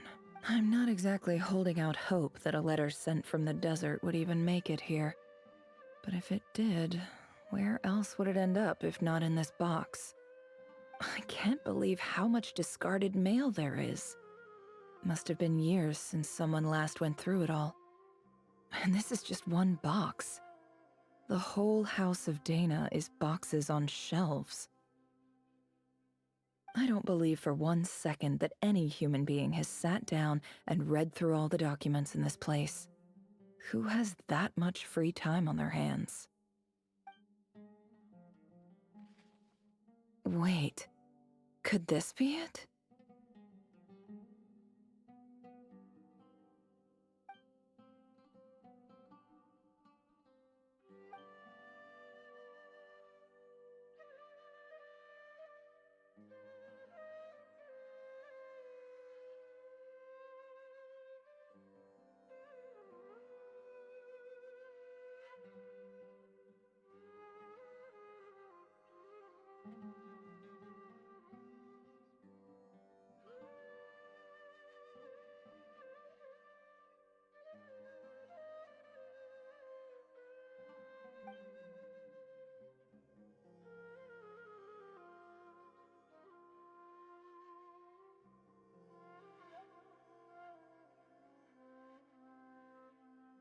Greetings, Halil.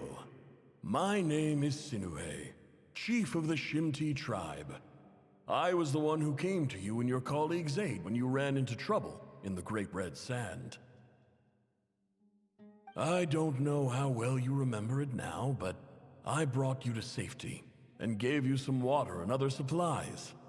You seemed very pleased and told me your name. In my tribe, learning a person's true name is serious business, and I therefore see you all as friends. You were kind enough to leave your contact details, so we could stay in touch. The Shimti tribe lives a harsh, nomadic existence in the desert. You were sympathetic towards my plight, promising to make me a special ambassador of the academia and help us find a way to make a better living. This brings me to my reason for writing. Our tribe has fallen on particularly hard times, and I would like to ask for your assistance.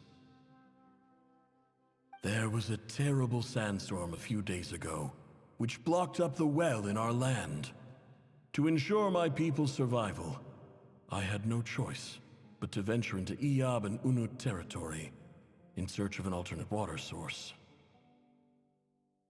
The Iyab and Unut are descended from the Thamudians. While we trace our ancestry to Tulatala, we worship the Lord of Flowers and have had relatively good relations with our fellow tribes up until now.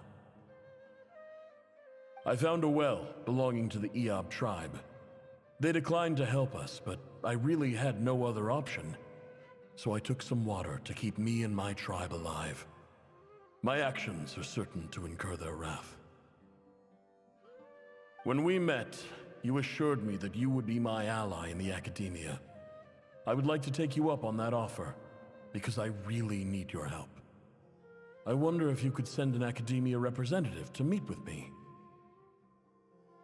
That aside, the last time you were here, you mentioned that the academia had started accepting students from the desert, and I told you a little about my daughter, Neffer.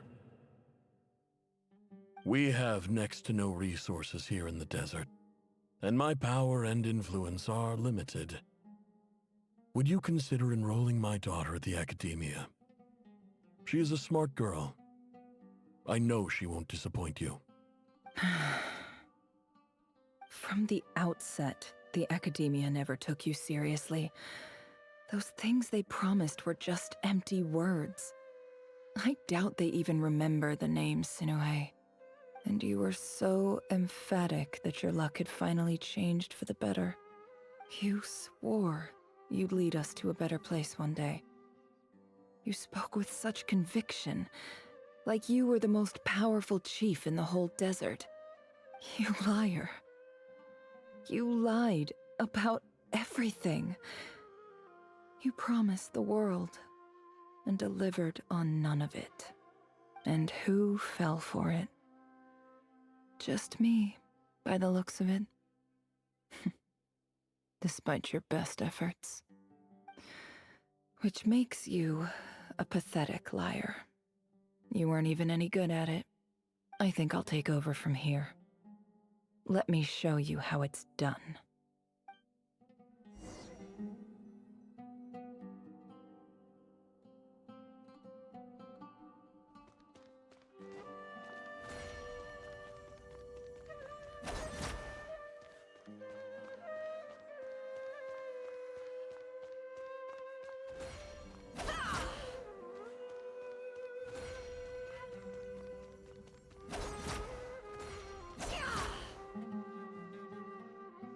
I just came to say goodbye.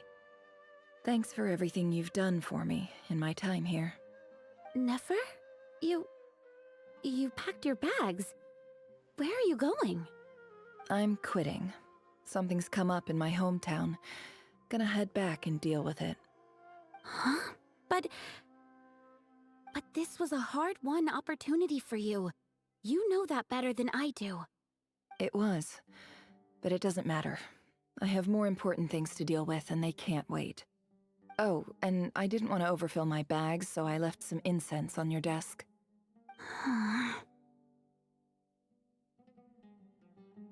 What's wrong? I thought you liked incense. Although, I did read somewhere in the House of Dana that it has hallucinogenic effects. Don't use it all at once, all right? Isn't this the stuff you brought from your hometown? You're just letting me have it? But you said it's a rare and valuable commodity. Yeah, about that. I lied. It's not rare at all. There's this bunch of ruins near my hometown that are practically overgrown with this plant. It's not worth much. Keep it, it's fine. But Neffer... All right, that's all from me. You take care.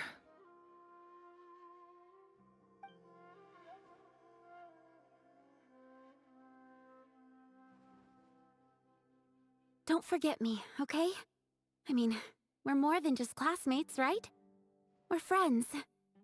Yeah, I'll remember you. I lied again.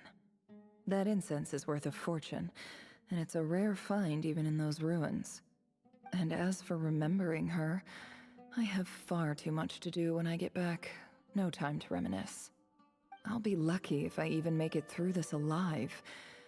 But either way, I expect I'll forget you pretty quickly.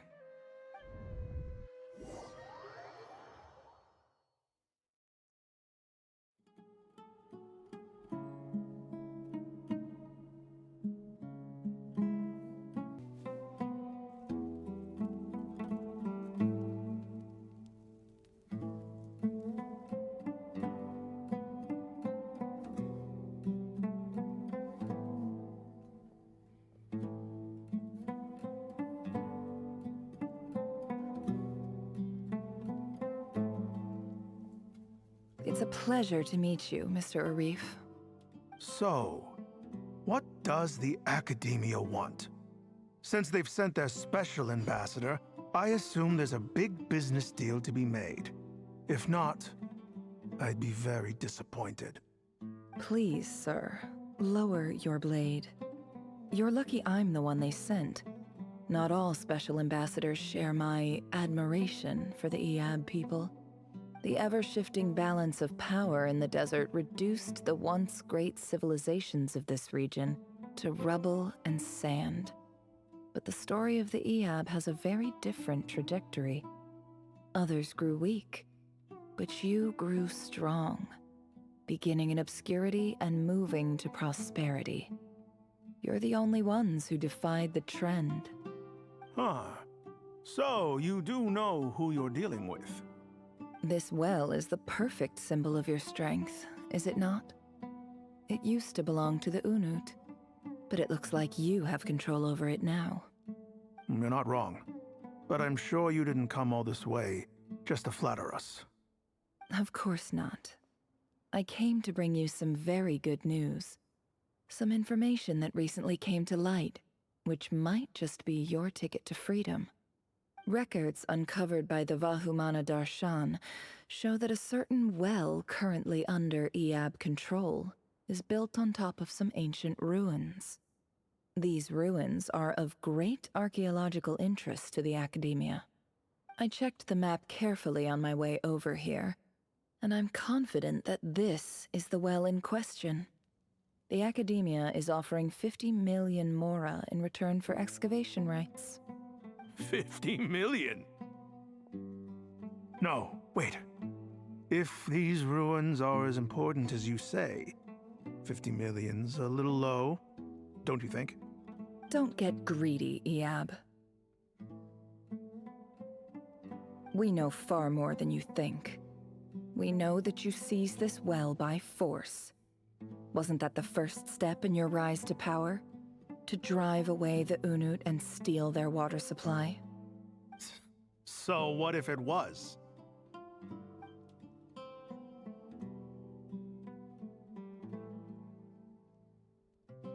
Don't worry. As unscrupulous as it was, it's something we're willing to overlook. The Academia is only interested in dealing with the de facto power holders in the region. I hope I am making myself clear. And I hope your words are the truth. If I find out the Academia is trying to play me, I'll hunt down every one of your people and make you watch as I cut their heads off one by one. I assure you, Chief, that would not be in your long-term interests. You don't want to make an enemy of the Academia. You see how I'm dressed, don't you? I appreciate that you've never been to the rainforest, but surely even you recognize an ambassador's attire when you see it. And what does a barbarian like you have to lose anyway? You really think the Sumeru Academia would bother to come all this way just to lie to you? We have more important things to worry about. All right, I take your point. The Academia is the highest authority in the land. I'm sure you're trustworthy people. In that case, we have a deal. We will sell you the excavation rights. I'd like to thank you, Ambassador. This is good news indeed. Excellent news. In fact, it calls for a celebration. Would you do us the honor of staying a while and enjoying some Iab hospitality? Gladly. I am partial to wine myself, and I trust you are as well. So let's indulge in a few drinks together, in celebration of this momentous occasion.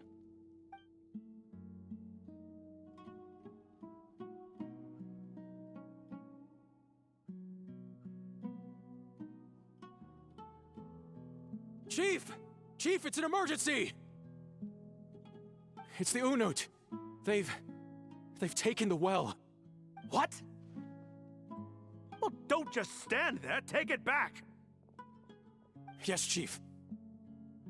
I have every confidence in the Iab's military superiority, and yet... What is it? The Unut's response was alarmingly fast. The day after we reach a deal, they seize the well. This can't be a coincidence. Perhaps there is a traitor in your midst. I don't think so. I am obliged to remind you, Chief, that the Academia will only deal with the de facto power holders. If you cannot regain control over the well, I'm afraid you won't see a single mora of that 50 million. No! Please, Ambassador, just give me some time. I swear the Unut will not get away with this. That well is ours, and so is the mora. Glad to hear it. I will wait here for an update. If there is a traitor, I We'll find them. In the meantime, make yourself at home. I'll report back as soon as I have an update. Much obliged. Wow. All it took was a few words and I've got him wrapped around my finger. What an amazing feeling. So, in summary, Ambassador, the Academia would rather negotiate with our tribe instead of the Eab, yes?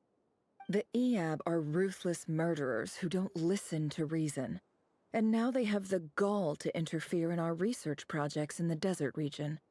So let me ask you, Chief. If you were the Academia, what would you do? Kill them all, of course. Precisely. The Academia does not tolerate those who stand in our way. The Eab have held back our academic pursuits for too long, and our patience is wearing thin. At the same time, there is simply no way that the Academia can be seen to be intervening in desert affairs. I'm sure you understand where I'm coming from. We have our own rules out here. If the rainforest dwellers raised arms against a desert tribe, you'd start a bloody war. Right. We can't confront them ourselves, but we can support their enemies. The Unut have always had strained relations with the Eab, which makes you our natural allies. Natural allies.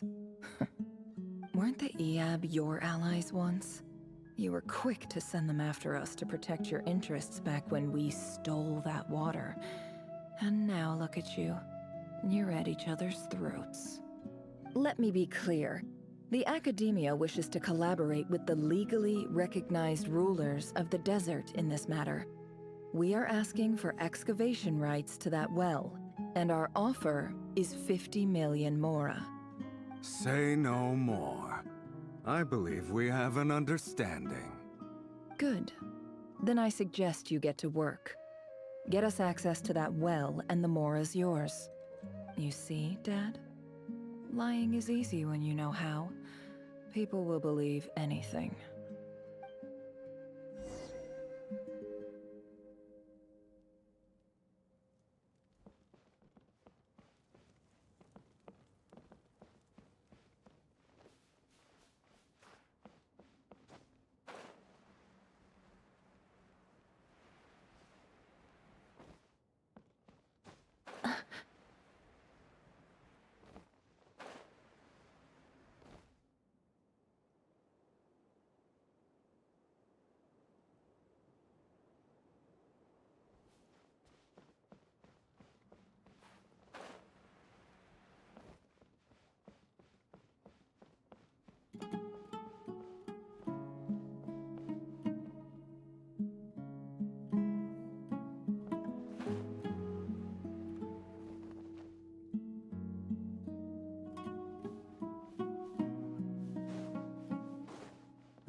Look at yourselves. You may be vile, savage monsters, but your butchered bodies bleed like any others. You're no different. You're nothing special at all. The monsters who destroyed my home, they're just ordinary, petty human beings. What a joke. I think we're even now. Maybe I've even done the desert a favor. It's a better place without all these people around. Oh, Sinuhe, my gullible fool of a father. Perhaps if you'd been as ruthless as I was today, our tribespeople would still be alive. In this dog-eat-dog world, a chief needs to be tough to survive. But you couldn't do what had to be done. So I did it for you. Neffer, it's okay. All of this is in the past now. I believe I remember you promising to remain silent. Yeah, but even so... Yehoda, is there anything you can do to ease the tension?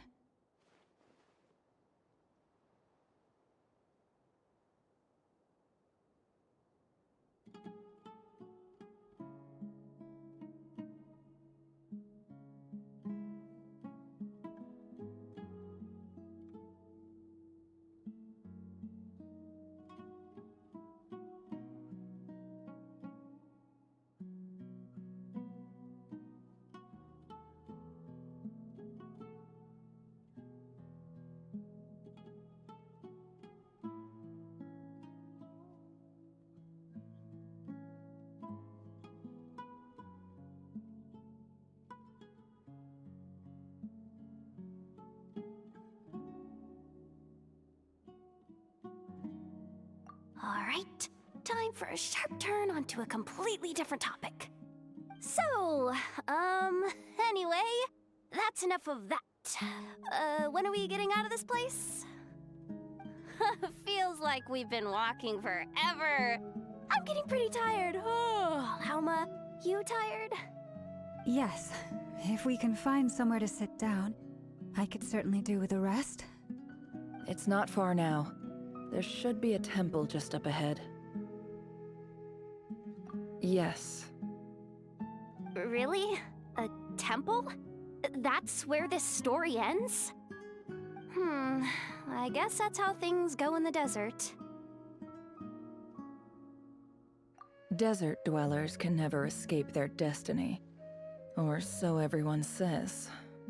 I never wanted to believe it, but looking back now, I'm as desert as they come.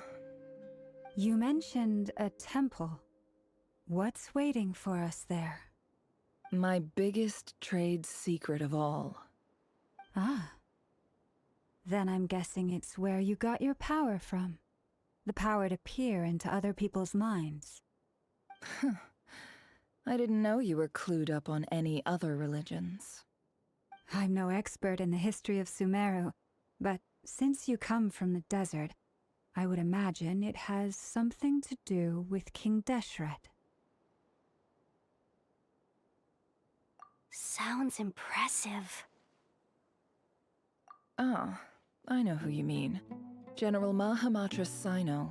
The spirit of Hermanubis dwells within him. That's Boss Neff for ya. She knows everything. Sino's hardly a figure of obscurity, but I know about Sethos too. What about him? Is he a big deal or something? Well, he's not a small deal, let's put it that way. Please, this is the bare-bone basics. Save the flattery. Thanks for your patience, everyone. I'm sure it's been a lot to take in. With any luck, that's our exit just up ahead.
Uh-oh.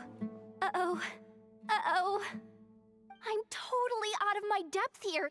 I don't have anything to add about any of this stuff. Like, look at that statue, for instance. I want to do the whole name-dropping, this girl knows her stuff thing too, but I've never seen anything like it before. A statue with the head of a bird. That's Thoth, the Ibis King, one of the 7 pillars of King Deshret. The legends say that he, the Crocodile King, and the Goat King were the 3 retainers of King Deshret. Let's take a look.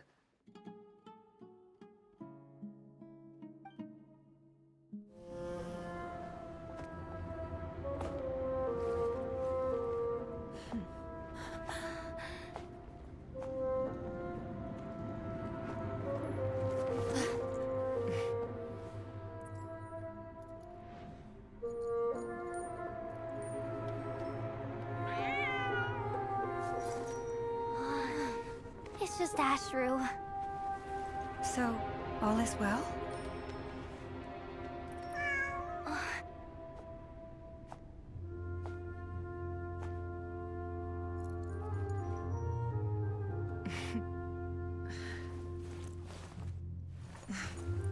Typically speaking, at this point, the world disintegrates. Then we find ourselves back in the outside world. Besides, these are my memories. There's nothing to fear. You're sure? Of course. It's almost over.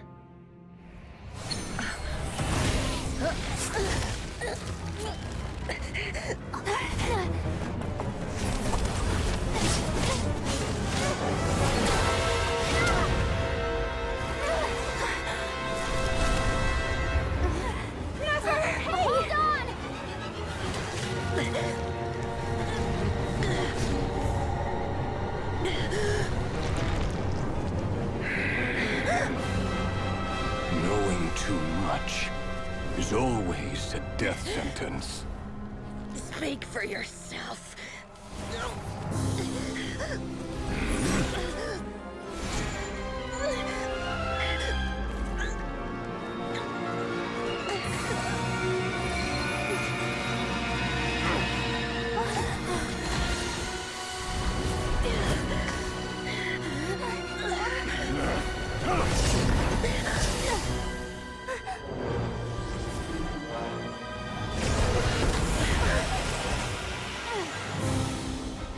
How repulsive.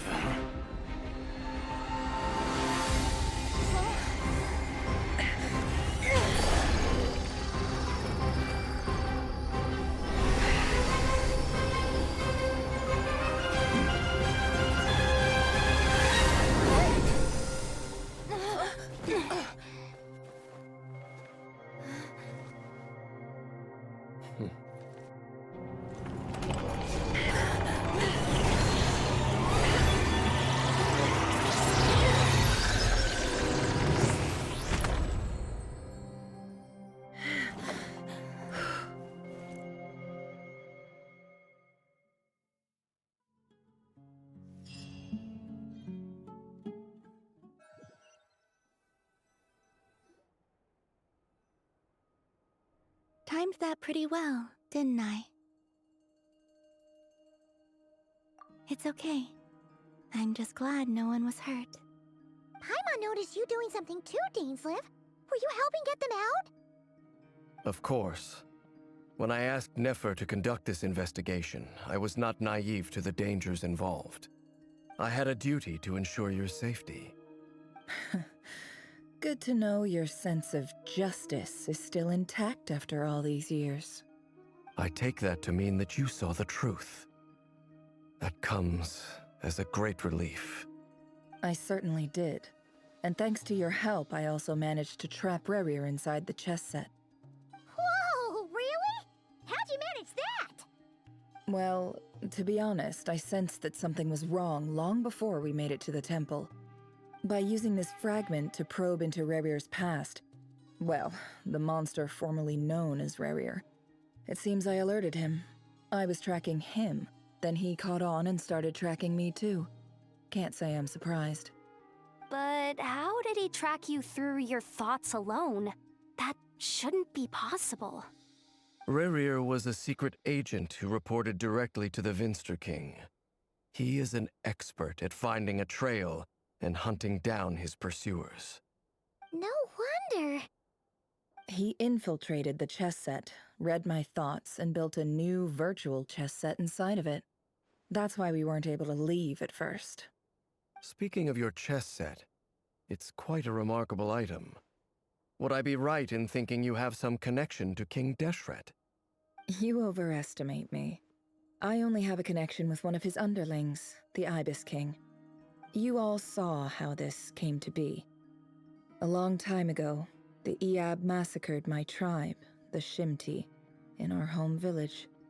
A few years later, I enrolled in the academia, where some new information came to light. The Unut and the Iab fought a bitter battle over the rights to a well, all for the sake of a non-existent 50 million mora. The Iab ultimately won that confrontation, but their victory came at the cost of almost every warrior in the tribe. The final blow to the Iab came at the victory feast, when an Unut assassin beheaded their chief right before my eyes. The remaining Iab fled and have been scattered to the winds ever since. Having gotten my revenge, I returned to my hometown, where to my surprise, the nearby temple was still standing. There it was, seemingly immune to the relentless hostility of the desert, while my tribal home lay in ruins. As I stood there gazing at the temple, I noticed a cat just outside. This cat, as it turned out, was home to the spirit of the Ibis King. He led me to a gate deep inside the temple, and there he made a deal with me. This chess set is my gift from the Ibis King. The chessboard within is made to the same specifications as the one in the mausoleum of King Deshret, and represents his power of piercing analysis. With this chessboard in its container, I gained a certain ability to perceive hidden secrets. Now, you could conclude that the Ibis King simply wanted to give the people of this world the power to seek the truth, but I don't believe that's the full story. Every god plays favorites.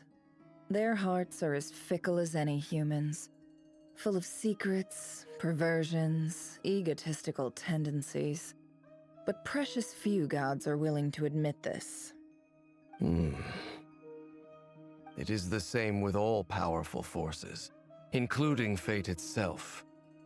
Their gaze falls preferentially upon a select few. As you rightly point out, this is an act of favoritism. If you're alluding to the Abyss, then yes, I agree. Gather the others. It's time to share everything I've learned.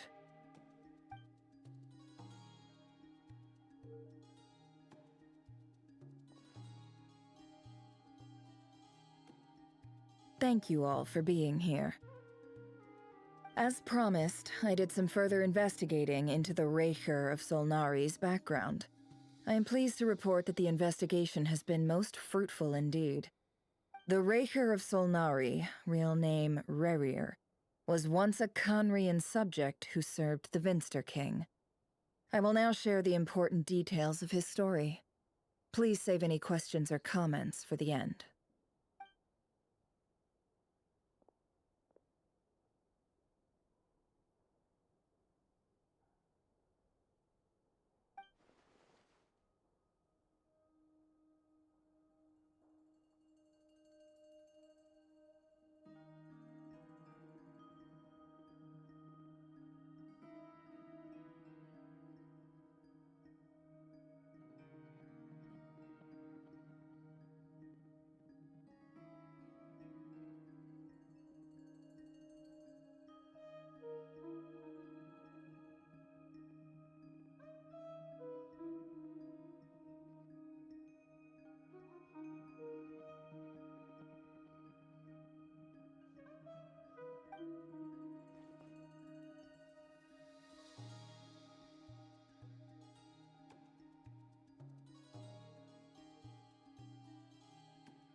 So that's why he's so obsessed with the moon.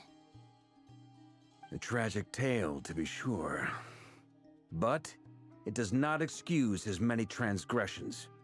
No matter how much Reri suffered in the past, the fact remains that he is what we know today as the Wild Hunt, wreaking havoc upon innocent lives in Nod-Krае. He becomes more dangerous with each passing day. If left unchecked, it is simply a matter of time before all of Teyvat suffers the consequences. This is a threat that the Knights of Favonius cannot ignore. A question for Miss Columbina. Forgive me if this is presumptuous, but have you ever seen the spatial gateway that appeared in Rerir's memory? Never. But I have heard stories of something called the Moon Gate, and this seems to fit the description. Miss Lauma, any thoughts on this? In the lore of the Frost Moon Scions, the moon is believed to hold many secrets.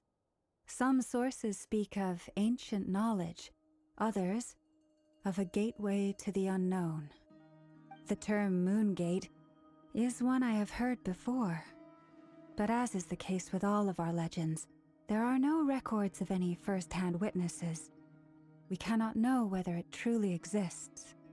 Then back to Miss Columbina. As a moon goddess yourself, do you have some idea of where the Moon Gate leads to? Not at this stage, sorry. I do hold the power of the Frost Moon, and my strength is recovering well. I can sense that the gate would open at my command, but... But there's more to the power of the Frost Moon than that? Yes. A moon goddess has the right to open the Moon Gate, since it is a path to the moon. But as Neffer mentioned, holding open a spatial gateway takes a huge amount of power. And right now, I need to conserve my energy to fight the Reri of Solnari. I'm afraid this is one mystery we may have to leave unsolved for now. I agree. Better to save your strength. But if you'll humor me for a moment, I have a bold conjecture of my own regarding the world beyond the gateway. I highly suspect that neither Tholindis nor Rerir made it through unscathed. The evidence pointing to this is the fact that the Reri of Solnari exists in the form of countless fragments. With the abyssal power he wields, no ordinary foe can touch him, let alone tear him to shreds. And yet, the Wild Hunt proliferates wherever his scattered fragments lie, drawing hordes of monsters to many different locations across the land. So your theory is that Rerir was physically torn to shreds by some powerful force? Hence, why the Wild Hunt is a distributed phenomenon, rather than a unified one? Makes sense to me.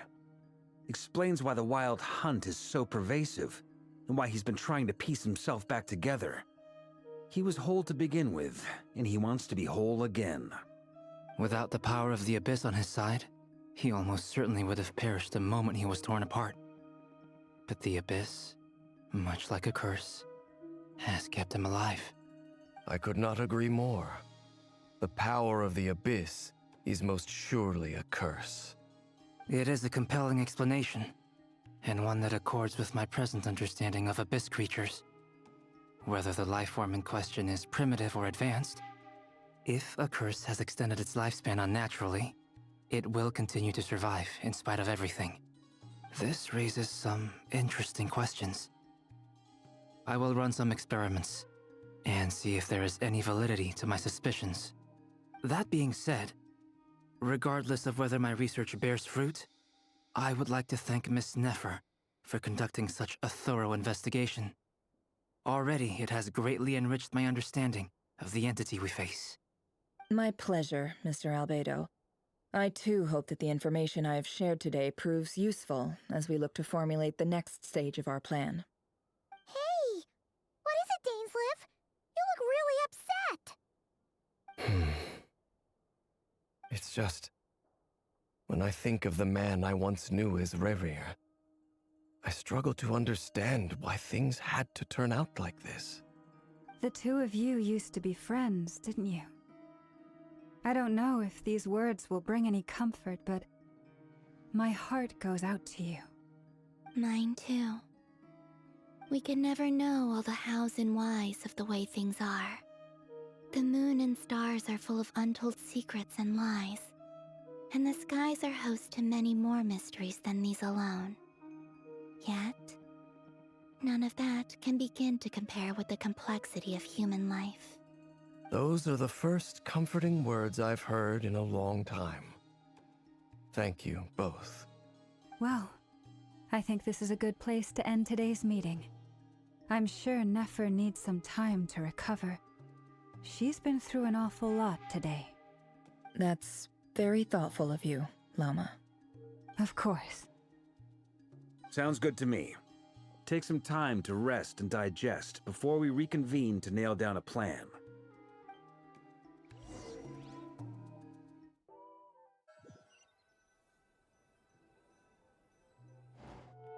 Hey, is this a bad time? Hope I didn't kill the conversation.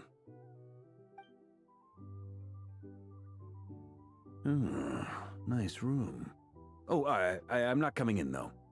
Why not? It's just a hotel room. If it's all the same, I'll just stay out here. I might not look the part, but I'm technically a knight. Barging into people's private quarters isn't the kind of thing we do.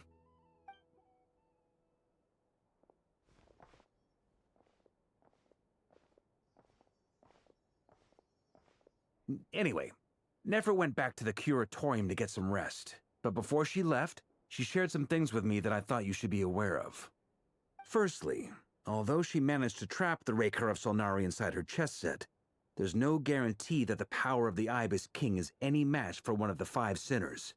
Their powers are beyond our comprehension. It's only a matter of time before he finds a way to break out. We have to come up with a plan and take care of him before that happens. Honestly, Paimon figured that might be the case. So, how long have we got? Well, I asked her that same question. She talked for a long time, but for the most part, it seemed like she was trying to convince me how precious her chess set is. What a long and storied history it has. It felt like some kind of sales pitch, you know? The kind where you end up handing over Mora against your will. Anyway, after all that, she finally answered the question. 2 days, at most. 2 days? Holy moly! Can we even recruit enough help in that time? That remains to be seen. Which brings me to the second issue. Dainsleif is obviously conflicted about this whole thing. But given how little time we have, there's no way we can pull this off without his help. You have some history with him, right? Do you think maybe you could talk to him for us?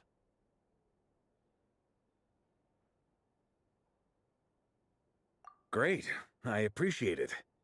All right, on to item 3. So, Albedo, Durin, and I put our heads together and came up with a plan. Can't promise it's gonna work yet, but at least it's a start. We figured we'd bounce the idea off you first. We'll explore it further once everyone's recovered.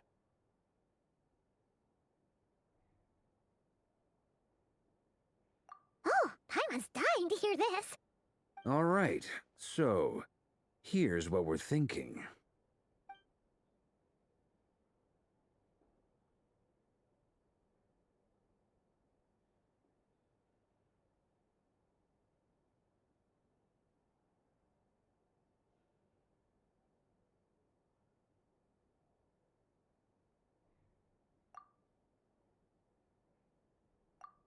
We felt a little uneasy about roping you into this. I mean, firstly, you're not locals, and secondly, none of us are your boss. You're well within your rights to refuse if you so choose. Roping us in? Why would you even say that? We know the stakes here. It's all of us against the Raher of Solnari, or none of us stand a chance. I choose my words very intentionally, I'll have you know. I like to think there's an art to striking a down-to-earth tone even when the stakes are through the roof. Sir Varka, I have a few thoughts about this plan. I'm all ears. I think we can be more flexible with how the roles are allocated. In my view, the most sensible lineup would be like this.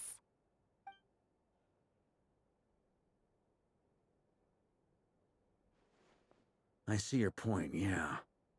But if that's how we're going to approach this, you'd better make sure you're ready. To be clear, I don't doubt your abilities. Far from it. I just want to make sure. Are you really willing to take all this on? I want to do everything within my power. The Rehir of Solnari is a truly fearsome opponent, and if I do my part, it'll greatly reduce the risk for everyone else involved. Well, that tracks with what I've heard. Jean's mentioned in her letters that you're so diligent it's almost abnormal. As in, most people weigh up the risks and rewards in situations like this. But you seem to just march towards danger without a moment's hesitation. Of course, everyone appreciates a fearless pioneer. But all that aside, I'm the Grand Master of the Knights of Favonius, and you're our honorary knight. I want to make sure your courage doesn't come at the expense of your safety. Thank you, Sir Varka. I should be the one thanking you. It means a lot to have you on board. I'll give some serious thought to your suggestions.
This is a thorough plan, but I do have one last question before we take action. How can we be sure that our enemy won't leave the designated area? Great question. Albedo's been hard at work analyzing Reri and the Wild Hunt's behavioral patterns. His conclusions are as follows. Firstly, from the earliest known confrontation until now, Reri has never displayed any ability to manipulate the dimension of space. So it's unlikely he has any power in that domain. Secondly, he seems to have a particularly strong vendetta against our group. If we put him in a fight-or-flight situation, he'll choose to fight every time. Thirdly, finally, and most importantly, he is consumed by hatred, both for the moon and for his enemies. Turns out, we tick both of those boxes. We have a reincarnated moon in our ranks, and a spy who accessed his private memories without permission. He'll be baying for blood, not looking to escape. As someone who's had their fair share of interactions with the Wild Hunt, those all seem like valid observations to me. Understood. Then I will defer to the verdict of the group. Well, everyone, that's the plan in full detail. Albedo and Durin are carrying out their part as we speak. Plan approved. Scheduling. Okay, any firepower you need, I got you covered. Let's light this baby up. The Frost Moon Scions are behind you as well. And the rest of you?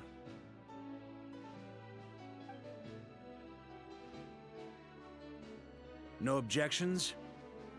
All right, then it's settled. This is the plan we're going with. Next up, an old tradition of mine. Anyone who wants to back out, now's your chance. Wait, we can still back out of this? Everyone says things they regret, right? I don't want anyone feeling trapped because their mouth said yes before their brain had time to think things through. A very people-first approach. I hear that's common practice in the Knights of Favonius. Heh. Who'd you hear it from? D-Luke? Shh. We don't use people's real names at work. This contact will be known only as Owl, please and thank you. This plan can only work if everyone does their part. Flint's and I will absolutely support it. We shall indeed. You'll be glad you accepted our help. Also, You are the last person I expected to see here, Miss Dory. It's not often I get called Dory in a work context. My peers usually call me Lord Sangama Bay. So, the longer your name, the higher your net worth. Is that the idea here? In that case, Mr. Flint's here must be worth a fortune. That's right, I know your full name. It's... The walls are thin here. I'd appreciate you keeping that a secret. Okay, fine.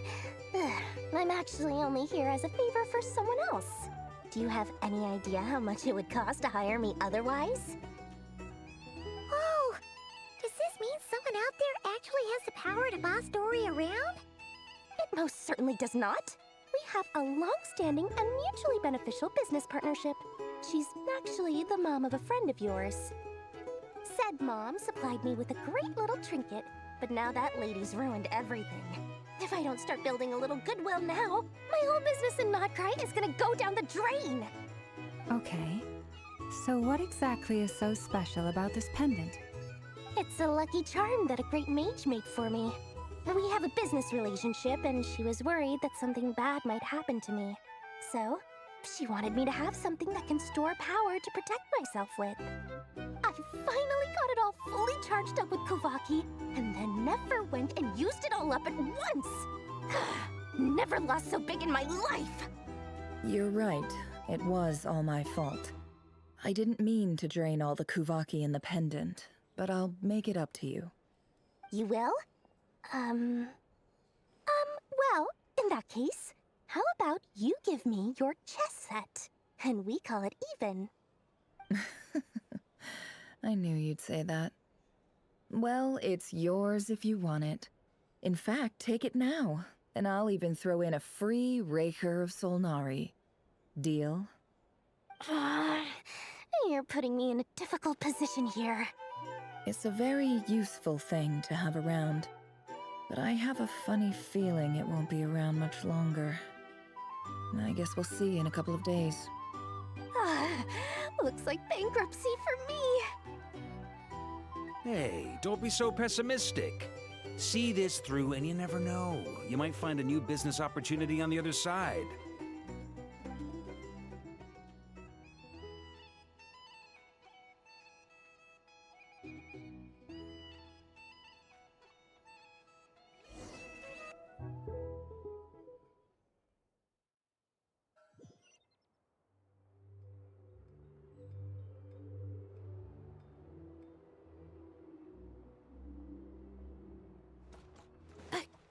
Accelerating.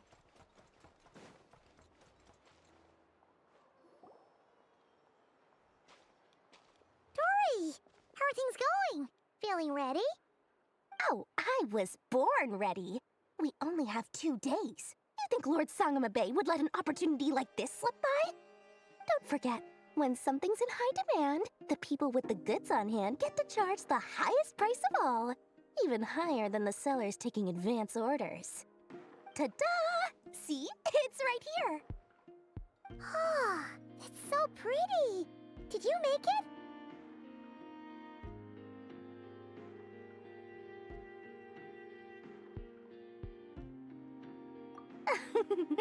No, I have a supplier. We go way back, so he made me a very attractive offer. Aha! No wonder you were talking about lucky charms at the meeting. You've been getting Kaveh to make them for you. That's not the full story. It actually started a while back as a project between me and the Dendro Archon. Mage Alice once warned me that this world won't stay safe forever. There may come a day when everyone faces a great crisis. I passed this on to the Dendro Archon, and she secretly brought together a research team made up of Sumeru's top scholars to invent a technology that could keep people safe. I won't go into the details because it's all very complicated, but if you want to know more, you can ask the Dendro Archon about it sometime. Anyway, point being, it was the Dendro Archon who asked Kaveh to build this little contraption. As one of the top Kashara War talents, he was the obvious choice. Took him long enough. He stressed over it for ages. Must have gone through at least a dozen designs before producing a final product. But that's Kaveh for you. Marak delivered it to me a couple of days ago, along with a letter from Kaveh. Could I ask why I'm sending this technology to you? And what's your proposed use case? Has it been approved by the relevant authorities? So nosy. My fault for sending him the research permit to begin with. Surely Nahida must have told him you were involved in this project. He was probably just nervous because you're always so secretive about your business. Could be, could be. Anyway, I just replied, let's hope there never has to be a use case, because it would involve grave danger. Fair enough. But it sounds like he was just being cautious. He probably felt responsible as the one who made it. Or maybe he was asking as a favor for his housemate. He's done that before. Not sure why, though. His housemate doesn't seem to really care that much about this kind of stuff. Either way, all's well that ends well. I'm just glad to finally have my hands on the product. I wouldn't want to be without it, given the potential dangers that lie ahead. Huh? What does that look mean? Paimon's just super surprised. This must be the first time we've ever seen you actually get serious about something.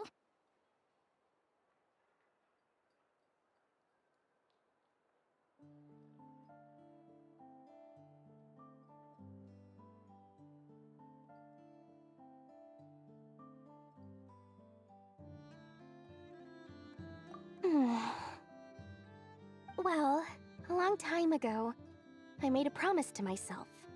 I promised that I was gonna live every day of my life with a big beaming smile. Obviously, Mora plays a big part in that. But there are always gonna be times in life when you have to give something back. That could mean paying back a debt, returning a favor, or showing some kindness. Alice has been a huge help to me over the years. She was the first investor I ever had. And I want my investors to know that Lord Sangamabe is the best in the business. And more than that, no one knows what the future will bring. Whatever happens, I want to make sure the Dendro Archon and all of Sumeru is prepared to face whatever comes.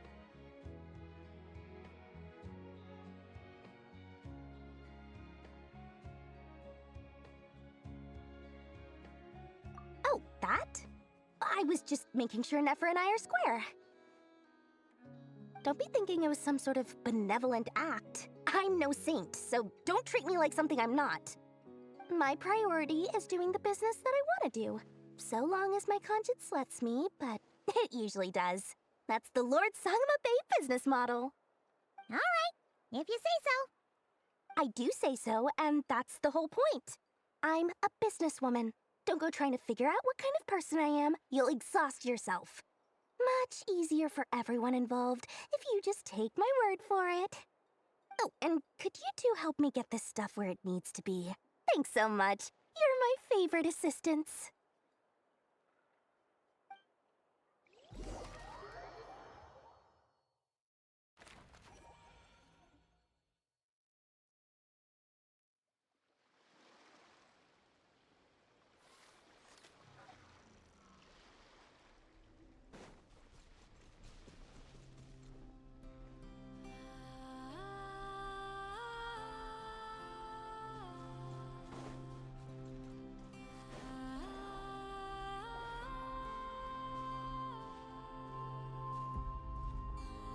Traveler, Paimon, it's good to see you.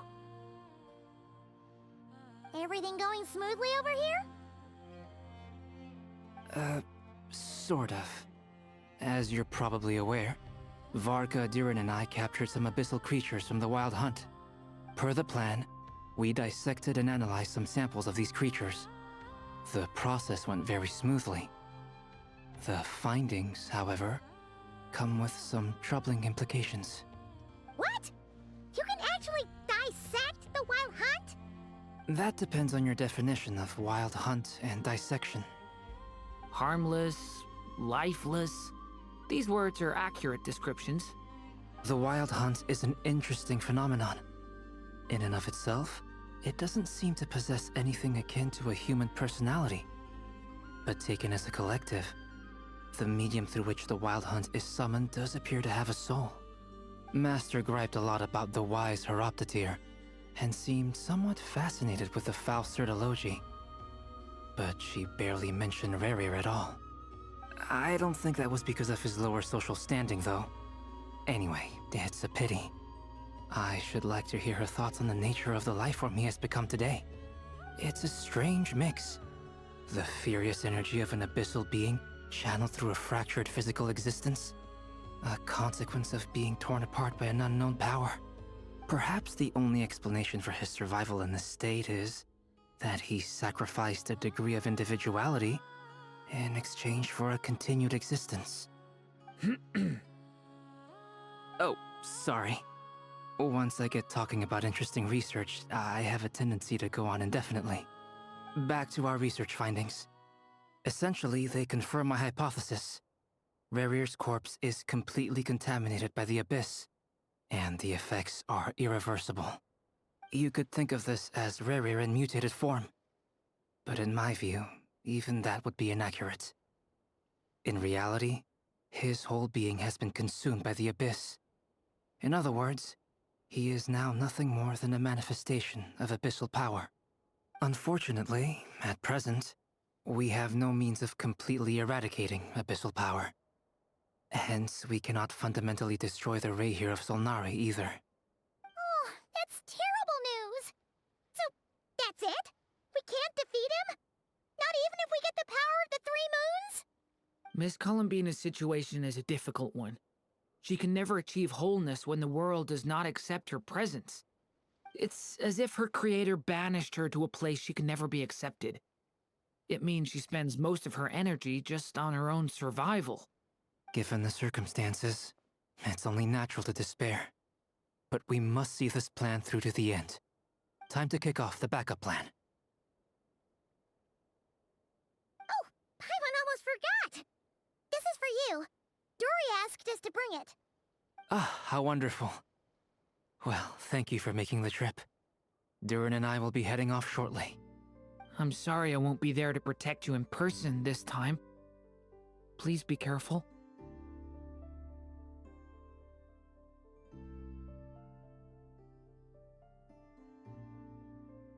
All right then. Stay safe.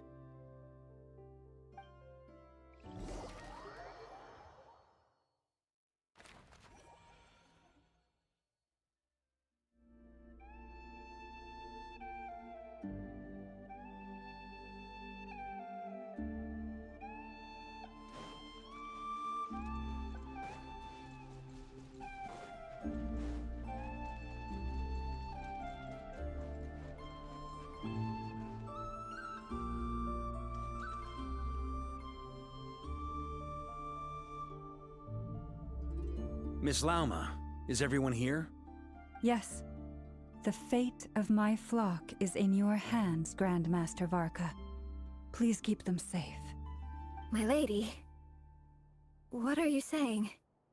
Within the next 24 hours, we will face the biggest crisis the world has ever seen. This is not a burden that we deserve to bear, but I believe that we reap what we sow in this life. So I intend to act. I must do what I think is right. For me, that means fighting for the future of Nod-Krае. This gentleman is the Grand Master of the Knights of Favonius, Varka, Knight of Boreas. In my absence, please follow his lead. Hey, everyone. Guess I should introduce myself. Well, to start with, I know my way around a battlefield.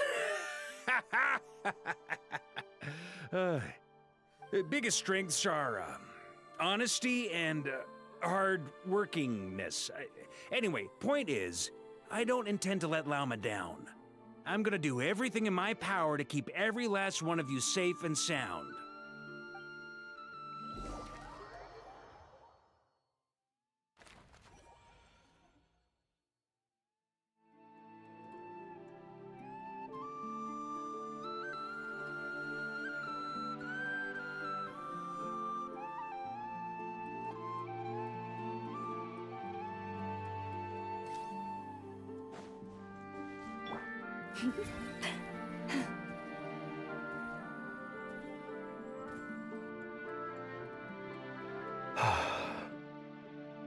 Something on your mind? Miss Columbina, was it? I believe that's how the others addressed you. That's right. Names are funny things.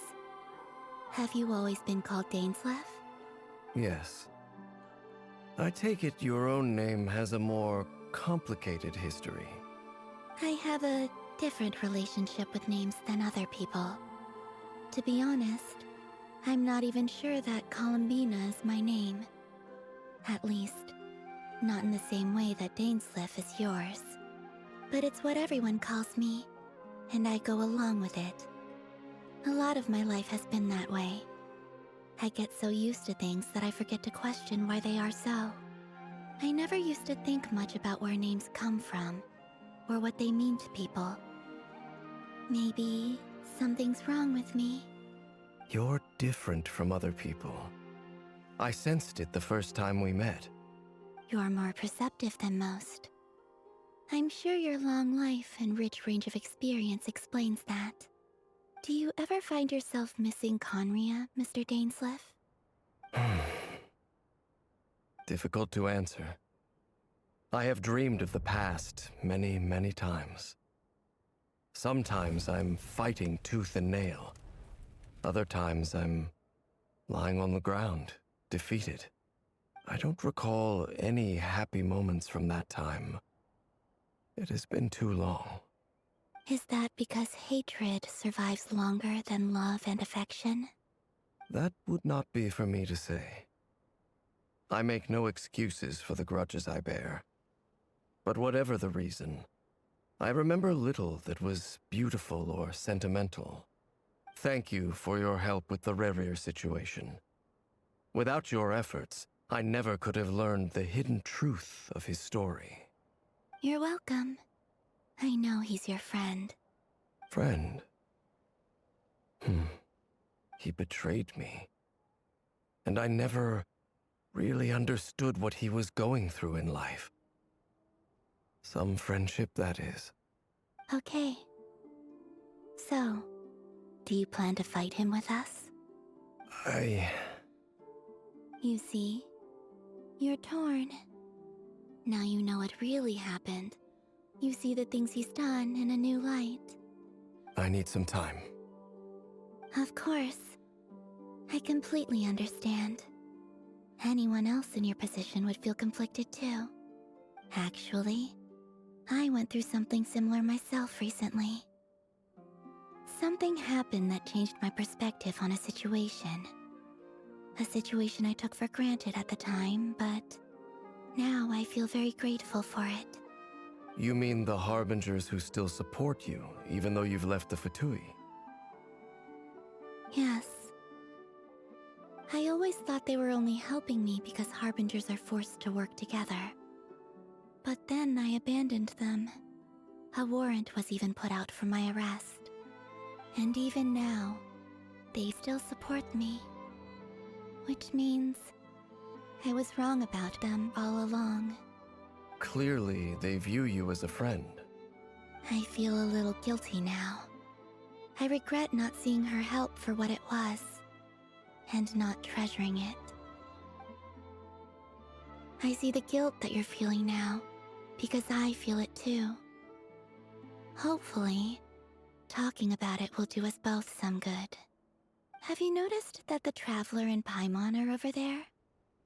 I think they've been listening. Huh. Shall we say hello? Sure. Hello. Ah! They caught us!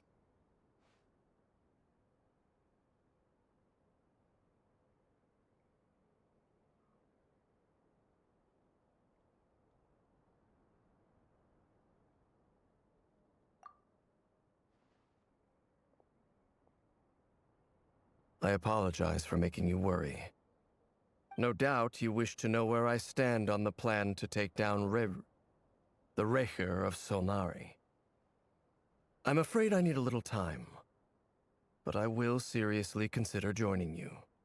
You will? Oh, thank you so much! Everyone will be so grateful to hear that! They needn't be. This was something that I was going to have to face up to eventually. That doesn't matter to them. They're grateful to you regardless. You can't control their gratitude, so just accept it. And then, have a think about whether you're willing to join us.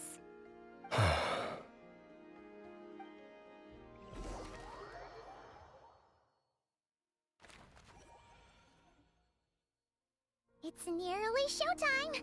Let's go rendezvous with the others. You know the place.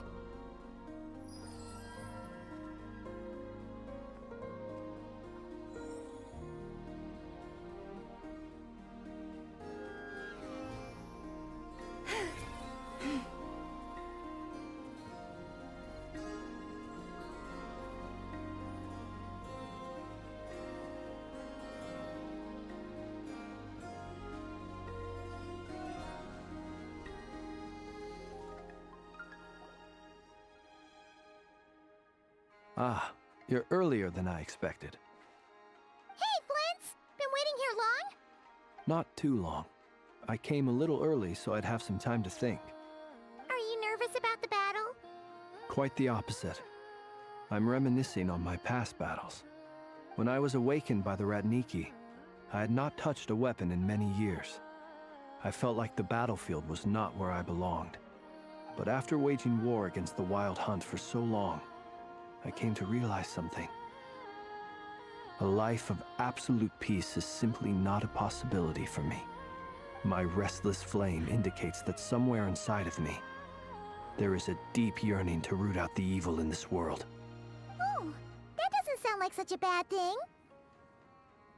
Well, in the past, when I was a Fae whose primary concern was hibernation, it was hardly ideal.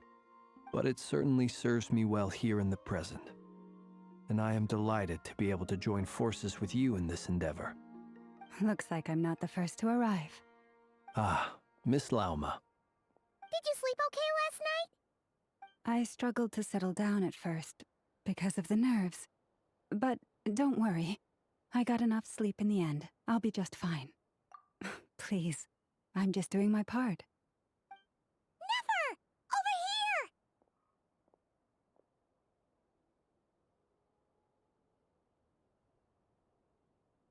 Aino asked me to relay a message. She said Neffer will be on high alert and keep a close watch over all secondary districts where defense is required, providing support as necessary. Meanwhile, Aino herself will provide range support to us directly, using her latest invention. Excellent. My thanks to all involved. The chess set's looking a little unstable. It won't hold him much longer. We should be prepared to engage at a moment's notice. No sense sitting around waiting. Let's make the first move while we still have the option. I agree. Paimon, find a safe hiding place. Got it!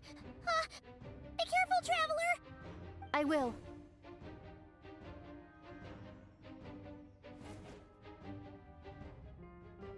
Everyone, take your positions as soon as the battle starts. Every ounce of strength we have in our bones, let us bring to this fight. Ready? Let's go. I've seen all your futile ploys before. You have become the authors of your own demise. I wouldn't be so sure about that. You are merely a moment of sport before I tear down the moon.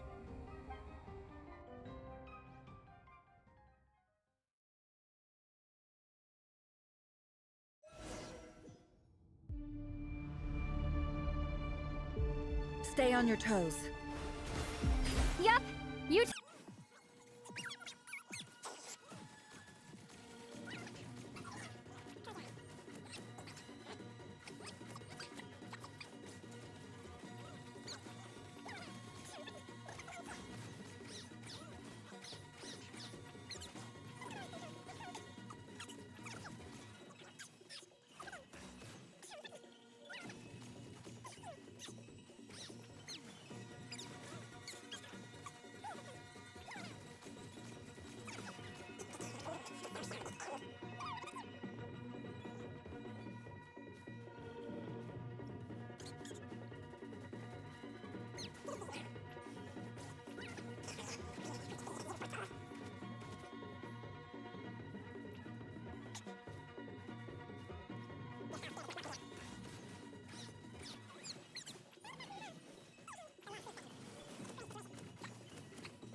the only way to defeat Reri is to borrow his own power. That means Columbina will have to disappear while you two bear the brunt of his attacks. You have to hold on. Find a way to keep him focused on killing the two of you.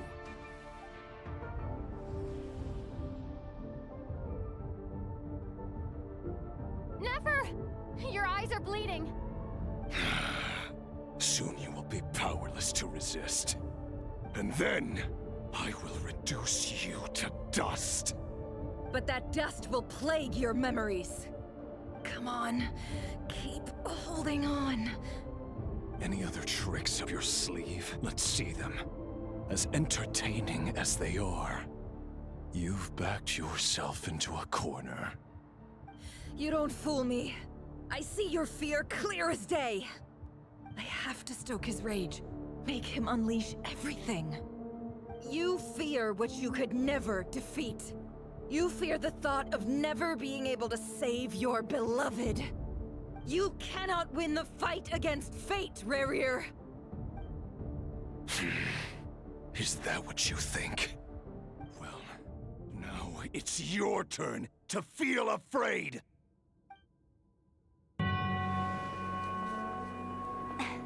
You fear the sound of your own name?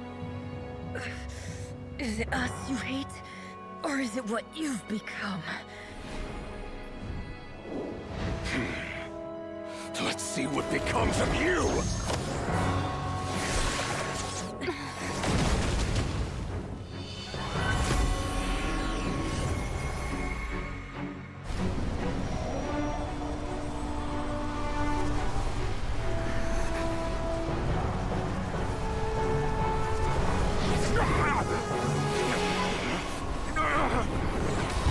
What's happening? That power... I've seen it before!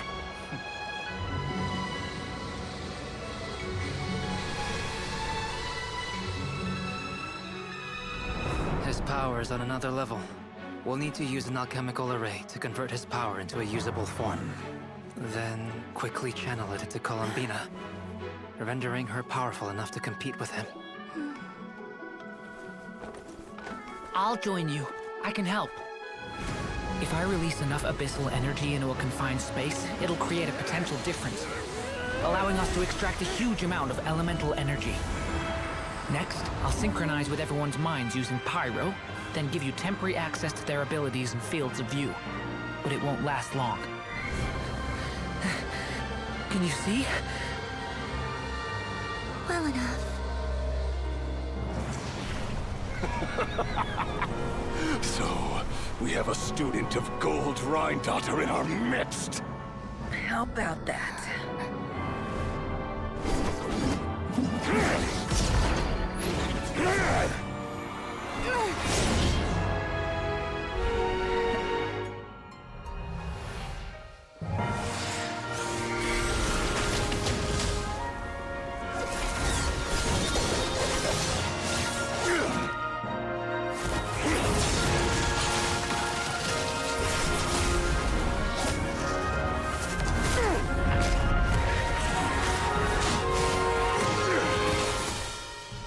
You use my own power against me?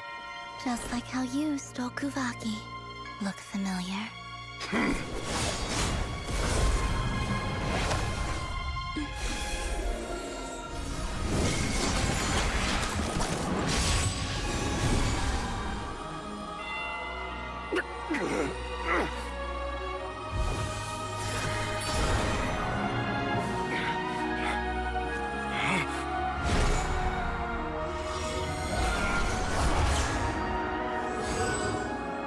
Don't you realize?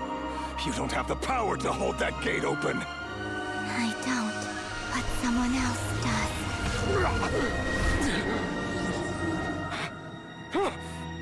Goodbye, Reri.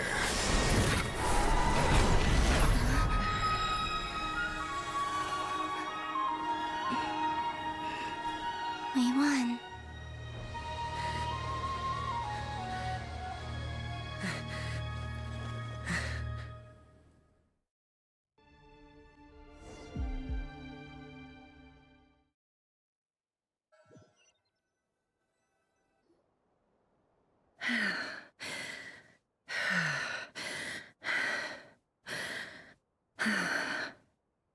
Neffer, how are your eyes?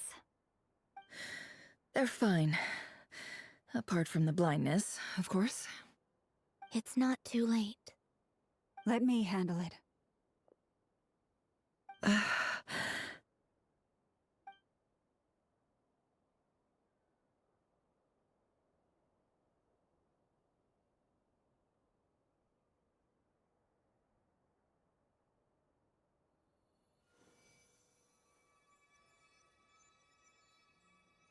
Miss Neffer, it's not like you to lose your composure. That was the most reckless thing I've ever seen you do. Reckless how? The situation was critical. Our lives were at stake. We had to do something. Even so. Okay. I guess you're right. Under the circumstances, it was a wise decision. You traded your eyes for an incredible victory.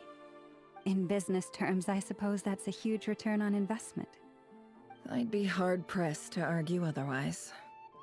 Still, I don't like this outcome, and I don't want you to lose your sight for good. People suffer when they make sacrifices they shouldn't have to make, whether that means faith, strength, or in this case, your ability to even see. I had hoped you could win without sacrificing so much as a single hair on your head. Thank you. Really. All done.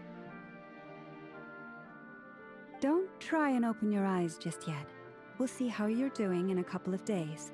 Until then, please follow your recovery plan to the letter. I'll send full details through Yehoda. For now, just get yourself home, relax, and rest. My dear friends, we have fought bravely and achieved a spectacular victory. A dark cloud has been lifted from the skies of Nod-Krае. All in this land will be grateful for what you have done. The moon will remember this day. Thank you both.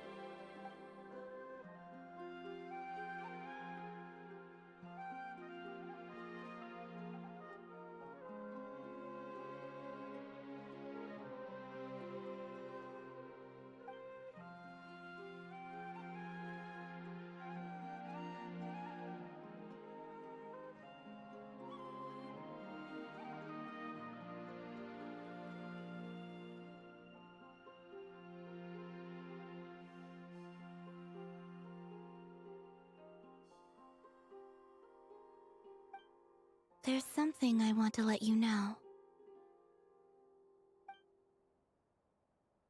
What is it? When Durin connected everyone's minds so I could access their powers, I also felt everything they felt. And since Nefer's eyes were injured, my eyes are hurting now too.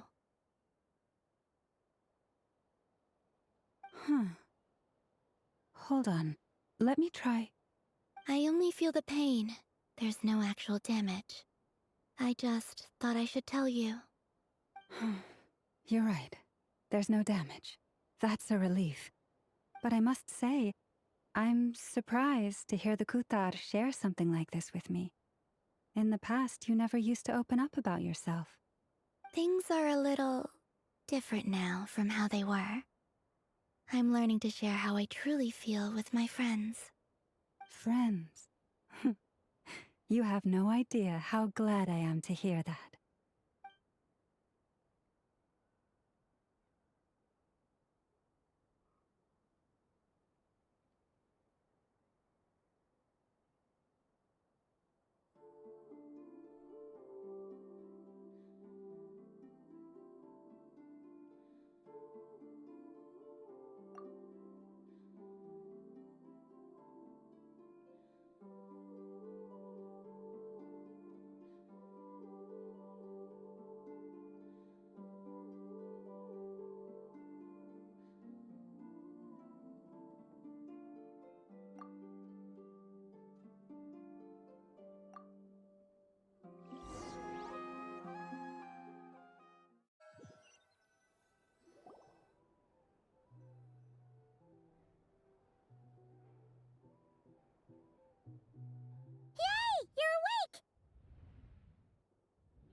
How are you feeling?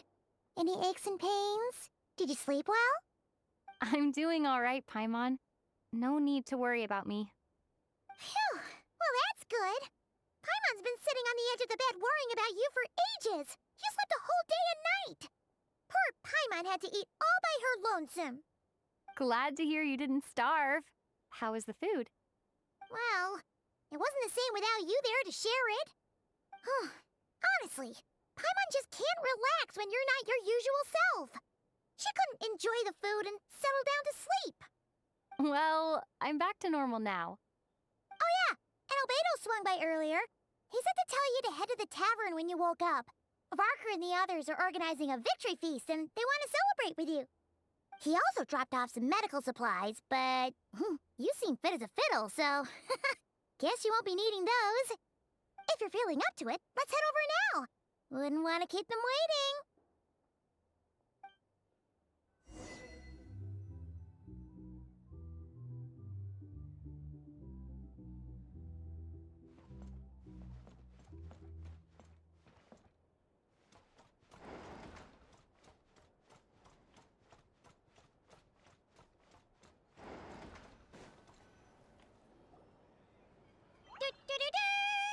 We're here! Oh, Traveler and Paimon! Perfect timing! We were literally just saying how there's no way we're holding this victory feast without you any longer, and we would have postponed it till tomorrow.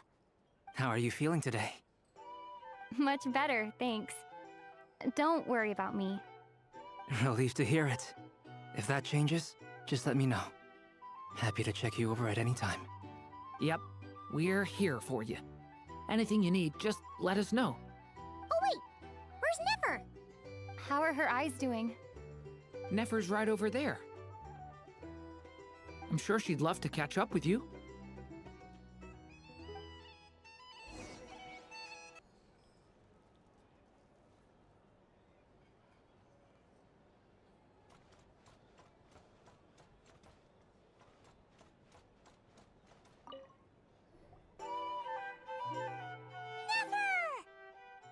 Traveler, Paimon, are you recovering well?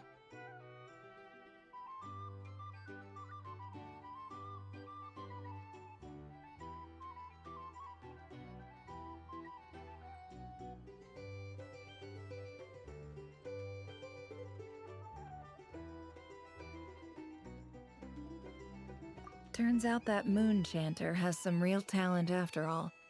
My eyes were mostly recovered after just a couple days' rest. I can actually open them again now. Yeah, but you gotta be careful.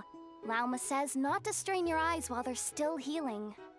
Yes, thank you. I'm well aware.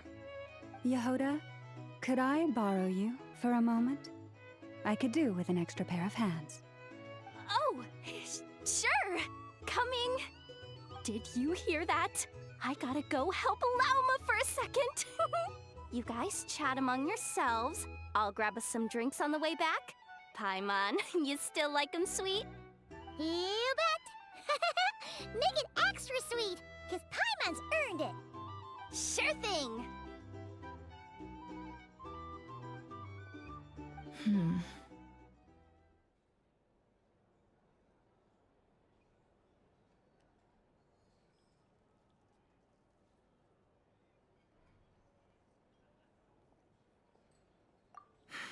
The Raker of Solnari. Kind of a snake, don't you think? No, definitely a snake. A poisonous one who spewed his venomous hatred everywhere. Anyone who seeks revenge out of hatred for other people has become a snake. That's something my dad used to say.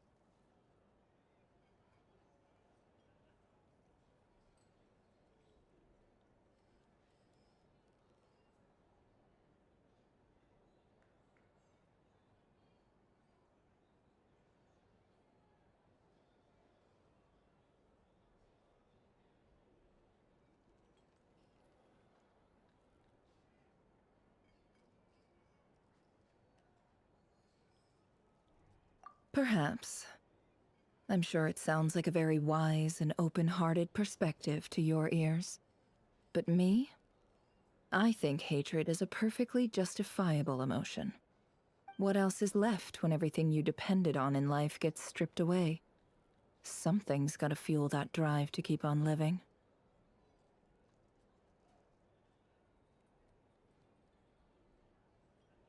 If you're worried about me, you can nip that in the bud. I'm not someone who gets stuck in the past. It's just... I suddenly feel like I was wrong to call my father a liar. He was just a fool. That's why the academia turned their back on him, and why the other tribes ganged up on him. Oh, Father. How much better things could have been if you were a skilled liar. Look at the Ibis King. Thoth is a fiendishly cunning liar. And yet, strangely, he feels more like a father to me than my real dad ever was. He's never brought it up, but I'd bet he feels the same way. Why else would he give me the power to perceive the truth, while at the same time training me in the art of deception?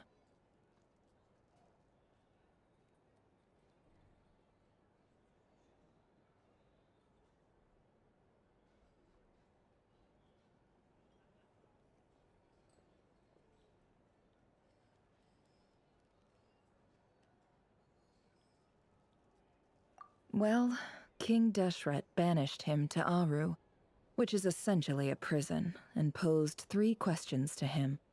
He promised that he'd have his freedom if he could find the answers. His response was to take on a physical form and approach me, hoping that I could become his envoy and search for one of the answers on his behalf. Did he really think I'd fall for that? He's stuck there. He can't make me return what he gave to me.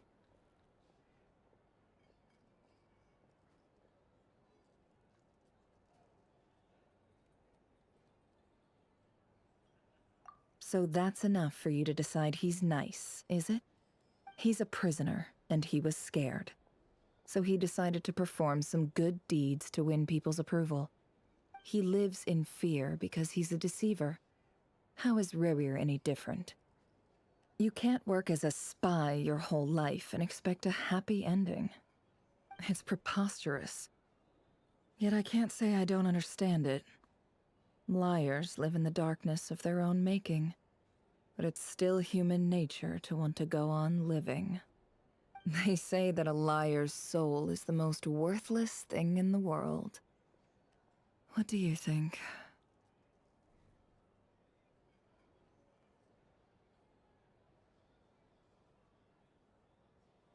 Good. If you understand that, it means you're smart, and you see things objectively. If you ask me, the soul of a liar really is worth nothing, because all they care about is themselves. For example, when something good falls into my lap, I don't go sharing the news around. Stops other people trying to steal it from me.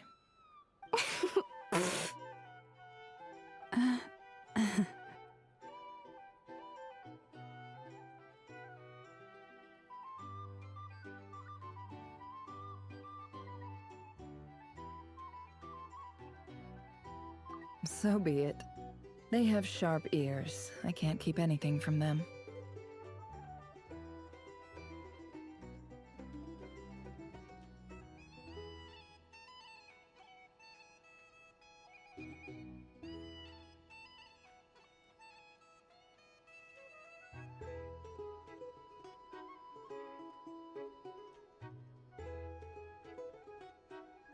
Oh, is that what it looks like? Well, you all know my past now, and I can't simply eliminate everyone who knows too much. So I guess I just have to put up with you, for the foreseeable future at least. When you find yourself in a situation you can't control, the safest play is to keep calm and start monitoring everyone involved like a hawk. In the intelligence world, you need to have a sense of perspective and play your hand accordingly. If you understand what's at stake, please ensure my secret is safe with you. I trust you'll respect my wishes as a friend. But don't forget, I will also be watching you like a hawk.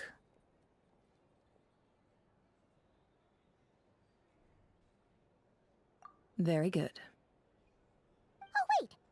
Now that the panic's over and we've all calmed down, Paimon suddenly remembered something.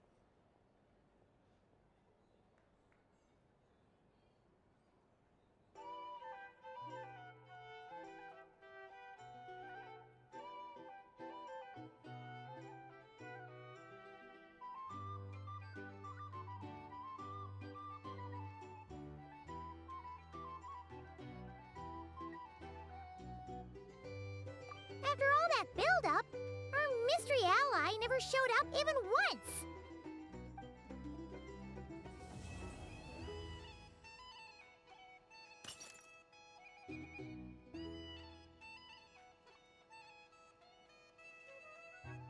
Huh? Am I imagining things?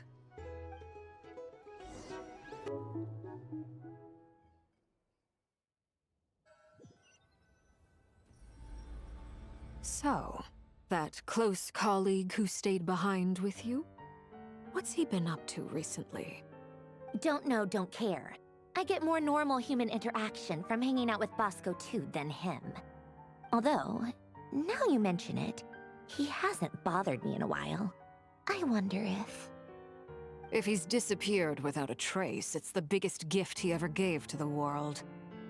But I somehow doubt that's what's going on. He won't lie low forever. So we'd better stay on guard.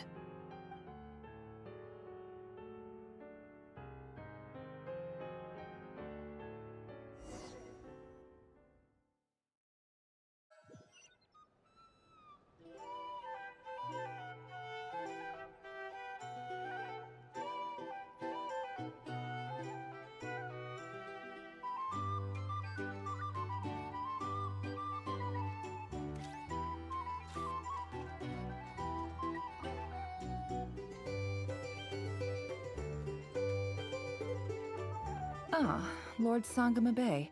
How lovely to see you. I must thank you for the device you provided.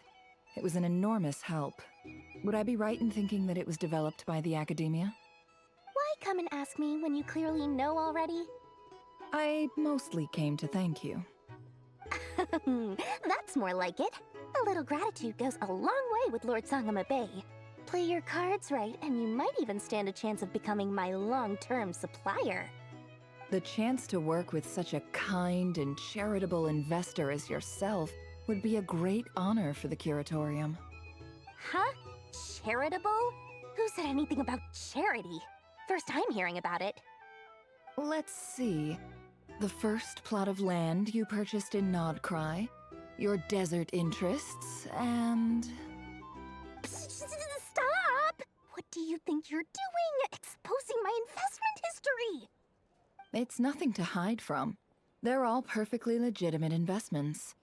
And some of the land you purchased was with the intent of building a sanctuary? Yes, I heard about that too. How did you... You're a curious case, Lord Sangamabe. You don't like people finding out about your good deeds, do you? But I'm afraid no matter how hard you try to keep things under wraps, where there's a will, there's a way. You did it for Sumeru, didn't you? It was empty land that was gonna go to waste otherwise. I figured if I built something there, it might at least get some use in an emergency. Disasters are capricious things. They strike without any warning. I've lost family to a disaster before, and I don't want to lose any friends or business partners if I can help it. My elder sister used to dream of finding a sanctuary. Somewhere with plenty of food, water, and medicine. Where everyone could live happy lives. It was something I looked into, but after discussing things with the Dendro Archon, I decided on a more effective strategy. The tech people handled the tech, and Moneybags provided the Mora. It just made the most sense. It's a pity that so few people know the truth about you. Everyone says that you view everything in terms of Mora, and all you care about is growing your own wealth. So, what's the problem with that? Everyone wants to be rich. It's human nature. So yes, I love Mora, and it's nothing to be ashamed of. But surely you have dreams of your own beyond just making Mora. You don't get it, do you? My dream is to invest in other people's dreams. And, you know, make a nice little slice for myself along the way. Just thinking about it makes me happy. That sweet, sweet sound of Mora. Thank you. For the device? And the pendant. Oh, that. I was just returning a favor. Don't worry about it. Seems like we've both been away from home for a very long time. Yeah. So long that I barely remember what my family even looked like. That would be your mother, father, and sister? Yeah, though it's been years since my sister passed away. It's not like I want to forget them, obviously, but memory can be even more ruthless than the most calculating business person. Beyond a certain point, if something isn't helping you, it just gets rid of it. My sister can't help me now. Slowly but surely, her face is fading from my mind's eye. It's become a vague impression. Not everything will fade. When loved ones pass away, the beautiful memories are the ones that last the longest. Yeah, that's true. If you ask me, that's the one silver lining in all of it. Well, that, plus, I'm sure that life is much better now than it was back then. Oh, absolutely. I have tons of Mora, a big beautiful house, business is booming, and I'm as happy as can be. You've got a lot going for you too. Boss of the Curatorium of Secrets? I'm sure there's plenty of Mora to be made in that line of work. I appreciate the vote of confidence.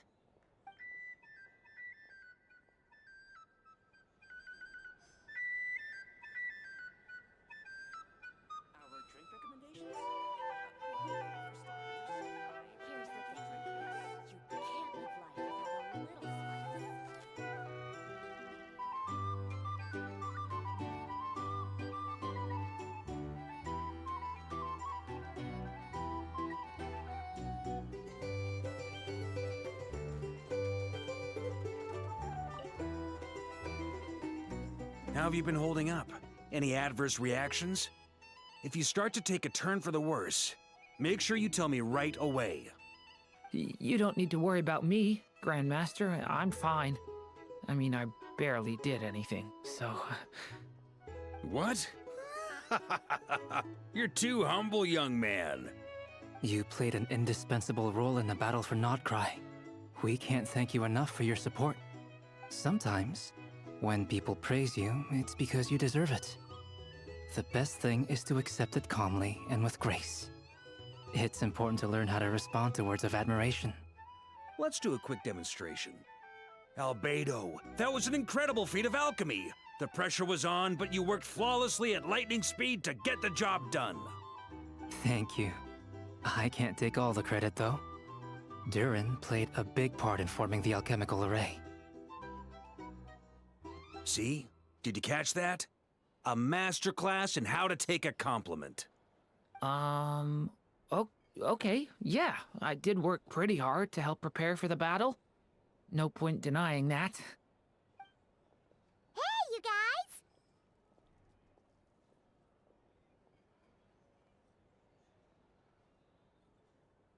guys! Hey, look who's bounced back. Looking good, traveler. Seems like you've recovered. You won't need to take any more medication. Can I get you a drink? Huh? You know how to order at a bar now? You've sure learned a lot recently. Handling a drinks order is ridiculously simple compared to alchemy. Don't worry, I'll blend into society yet. Paimon believes it. You're clearly a fast learner, just like your brother. To be totally honest though, Paimon didn't quite follow all the details when you first explained the plan to us. Don't worry, that's completely understandable. Unless you're a student of alchemy, it's hard to grasp the principle and how the process works. To put it in the simplest terms, We saw how our enemy stole the power of Kuvaki, and that gave us the idea of stealing his power to turn it against him. When facing an enemy you have no hope of defeating, it's best not to engage them in battle.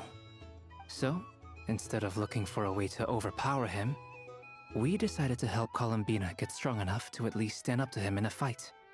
For this to work, we had to analyze his modes of attack, confirm who his main target was, and make sure that he wouldn't go beyond the range of the alchemical array. For added security, we prepared a total of 4 arrays. But to mitigate the impact of the battle, we identified one location in particular as the ideal spot, which is where the confrontation took place. The alchemical array absorbed his abyssal power, then Durin processed it to render it usable by Columbina. That power enabled her to do what would otherwise have been nigh on impossible. What surprised me was that Dainsleif actually agreed to join us. Given his history with Reri, he had every right to sit this one out, but we're extremely grateful for the decision he made.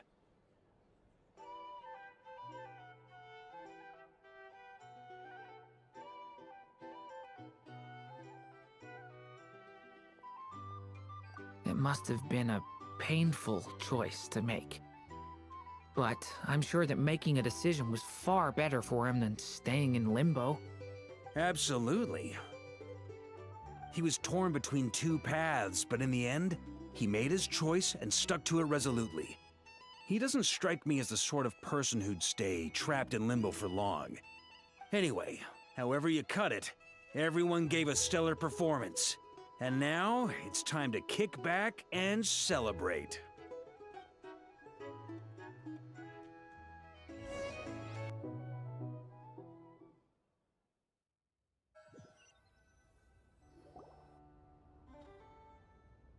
That's the only reason you're here. Yes.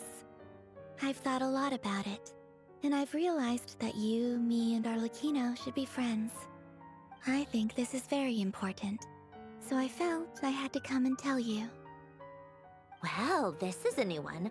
I'm so moved. I can't even hold my teacup. If that's all, you can leave now. Do you not want to be friends with me? Or is it that you prefer being co-workers? What is this, Columbina? Are you deliberately testing my patience threshold? Right now, my politeness module is active. But if you say another word, I swear I'll shut it down. If your politeness module was active, wouldn't you say the word please at some point? Polonia, please see Lady Columbina to the door. Will you still invite me to your next tea party?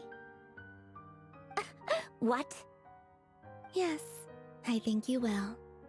Bye-bye, dear Sandrone.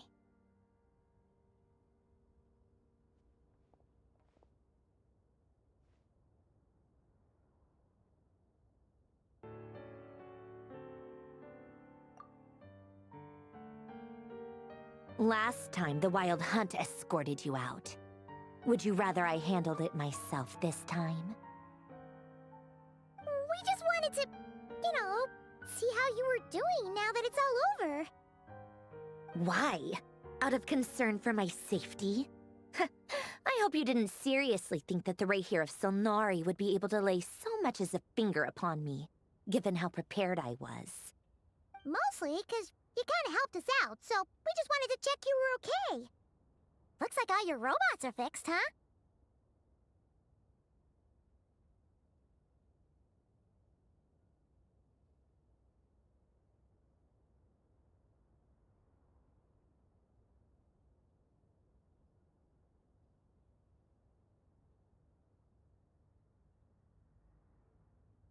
Oh, don't you worry about that. Tea time is already a write-off. The visitor before you managed to kill my appetite. If you're in the mood for tea, go ahead and help yourself. Otherwise, it's going to waste. My coasters are still missing in action, though. Use this notebook instead. Whoa! Pretty hefty notebook. Look at all those calculations. You can ignore those. They're just dumb scribblings. I doodle and write in my free time. Sometimes I remember the distant, dreamlike past. Sometimes I imagine the far-flung future. And other times, I I grit my teeth and note down all the crazy nonsense going on in the present. Some people do the crosswords in the newspaper. This is my equivalent of that. Trying to predict the future is like daydreaming, and writing about the present just makes me furious. The past is my favorite. If nothing else, it's already set in stone, so I don't have to rack my brains trying to figure it all out. Huh. Although, having said that, the only vaguely interesting memory in my past is probably that guy they call Lord Artificer.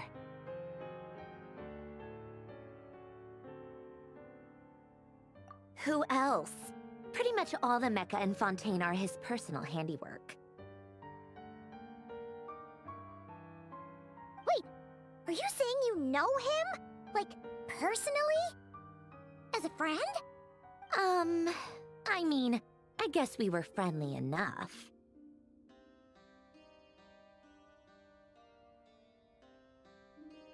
Yep. In fact, I'm probably the only normal person left who knew him at all. We used to chat occasionally back when he was still around. Before he passed away, he asked me to destroy all his manuscripts. I honored his request, but I did read through everything first before destroying them. I mean, I couldn't let the genius of Lord Artificer Alain Guillotin disappear like that. Would have been such a waste. So, that's where the formula's in your notebook are from? I just told you. Those are my equivalent of crossword puzzles. They're just dumb formulas that I solve for fun when I'm bored. Alain's work was like epic poetry. The formulas in my notebook are just silly little riddles in comparison. Not that there's anything bad about them. I mean, at least, solving those riddles isn't going to hurt anyone. Except me, 'cause I lose a few brain cells in the process. Anyway, while we're on the topic, I might as well tell you about what happened to him and his friends. Alain Guillotin had two close buddies, Rene and Jacob. They spent their childhood years together in the Narzissenkreuz Institute. They were all quite competitive, so there was some rivalry between them, but it was a friendly rivalry. But beneath the friendship and the rivalry ran something deeper, a sense of nostalgia for the past. Unfortunately, childhood would end, the prophecy would come true, the apocalypse would arrive, and the future would never be. A mad dream that would normally only capture the minds of lunatics begin to take root in their hearts. A dream of saving the world. And if Rene and Alain had been people of lesser wits, that dream would probably have ended up as something for them to joke about in their older years. But alas, they were some of the sharpest minds around. They nurtured that dream with the full power of their intellect, and it grew into something that ate away at their souls. The first of them to fall under its spell was Rene. Against Alain's wishes, he persisted in experimenting on a mutual friend of theirs to try and save their life. Alain did not approve and parted ways with Rene. It's complicated. Alain wanted to believe that Rene only did what he did for the sake of their friendship. But when he told me about what happened, I could tell he still had some suspicions about Rene's motives. Perhaps the seed that would grow into a nightmare had already sprouted in Rene's mind. Even then, the next time they met, Rene's soul had been completely engulfed by the dream of salvation.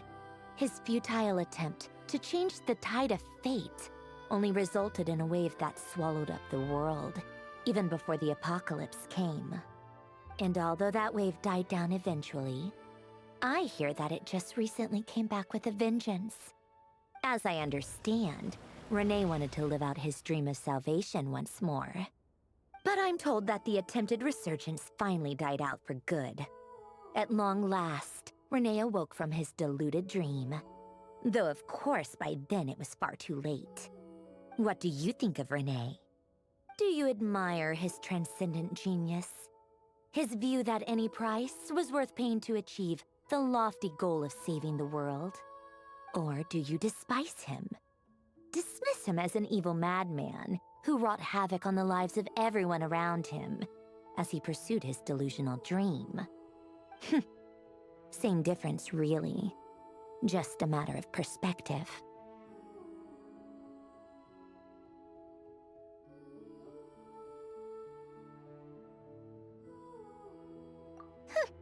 Doesn't surprise me. You share one thing in common, after all. You both want to be the savior. The only difference is, your dream came true, and his... well, he wasn't the one who made it come true.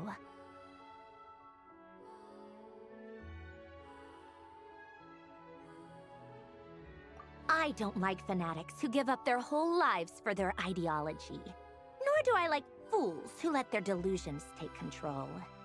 Maybe I could understand if Rene had just been an ordinary person. But he had a sage-like intellect. And still managed to get himself lost in the labyrinth of his own desires. Anyway, that's enough about Rene. Now, moving on to Alain Guillotin, the Lord Artificer. He managed to put a stop to the first storm whipped up by Rene. But after that, Alain lost his friends and family. To his credit, I suppose, the loss of his family and friends was purely a tragic accident. It's not like Alain sacrificed them for his cause or anything. After that, the only thing supporting his work was the same dream that had dragged his closest friend down to the abyss. But although the desire to save Fontaine drove him to found the Fontaine Research Institute, Alain continued to reject any form of transcendental knowledge or power. He was suspicious and fearful of it, having seen the way it had affected his closest friend. I think that formulas and machines derived solely from human intellect were the only thing that gave him a sense of spiritual comfort. Yet Alain's intellect was simply too great. It barely left him space to breathe in his lifetime. Once he realized that the end of his life was approaching, he finally accepted the truth. The Nod-Krае Institute needed someone, and a human being, to see its story through to the end. He quit working on his formulas, trading them in for the fairy tales that had played such a formative role in his childhood, but which he barely touched in his adult life. He told me that the director of the Nod-Krае Institute used to read those fairy tales to the children as bedtime stories. Apparently, they worked wonders at sending kids off to sleep. I think that all he wanted at that time in his life was to be able to sleep deeply without being plagued by depression. By that point, nothing else really mattered. At the very end, he laid down to rest in the ruins of the former Nod-Krае Institute orphanage, while the Fontaine Research Institute he had founded continued tirelessly with its work. Many years after that, tensions over competing dreams would once again cause a rift, this time between members of the Fontaine Research Institute. But the actions of those fools had nothing at all to do with Alain. And that is the story of two people from the Nod-Krае Institute who both wanted to save the world. One went all in on his fantasy of salvation without ever looking back, and ended up calmly sinking to the bottom of the deepest sea. The other sought desperately to burn bright in his life, even though he wasn't sure where he was going. I do sometimes wonder, why is it that people like them have such grand hopes of saving the world? Even the grandest tree starts as a tiny seed. So perhaps, for each of them, their mission to save the world began with a very simple desire: to save themselves. They were young children with friends and family who mattered to them, desires to explore the meaning of life, ambitions to have a successful career. They didn't want to see all of that taken away in one fell swoop. Or maybe they just wanted to find something to anchor themselves within the chaos, to stop them getting quietly swept away by the storms of life. But instead, the search for their own salvation took them down the rocky road laid out by fate. Do you think the desire to save oneself is enough of a justification to try and save the world?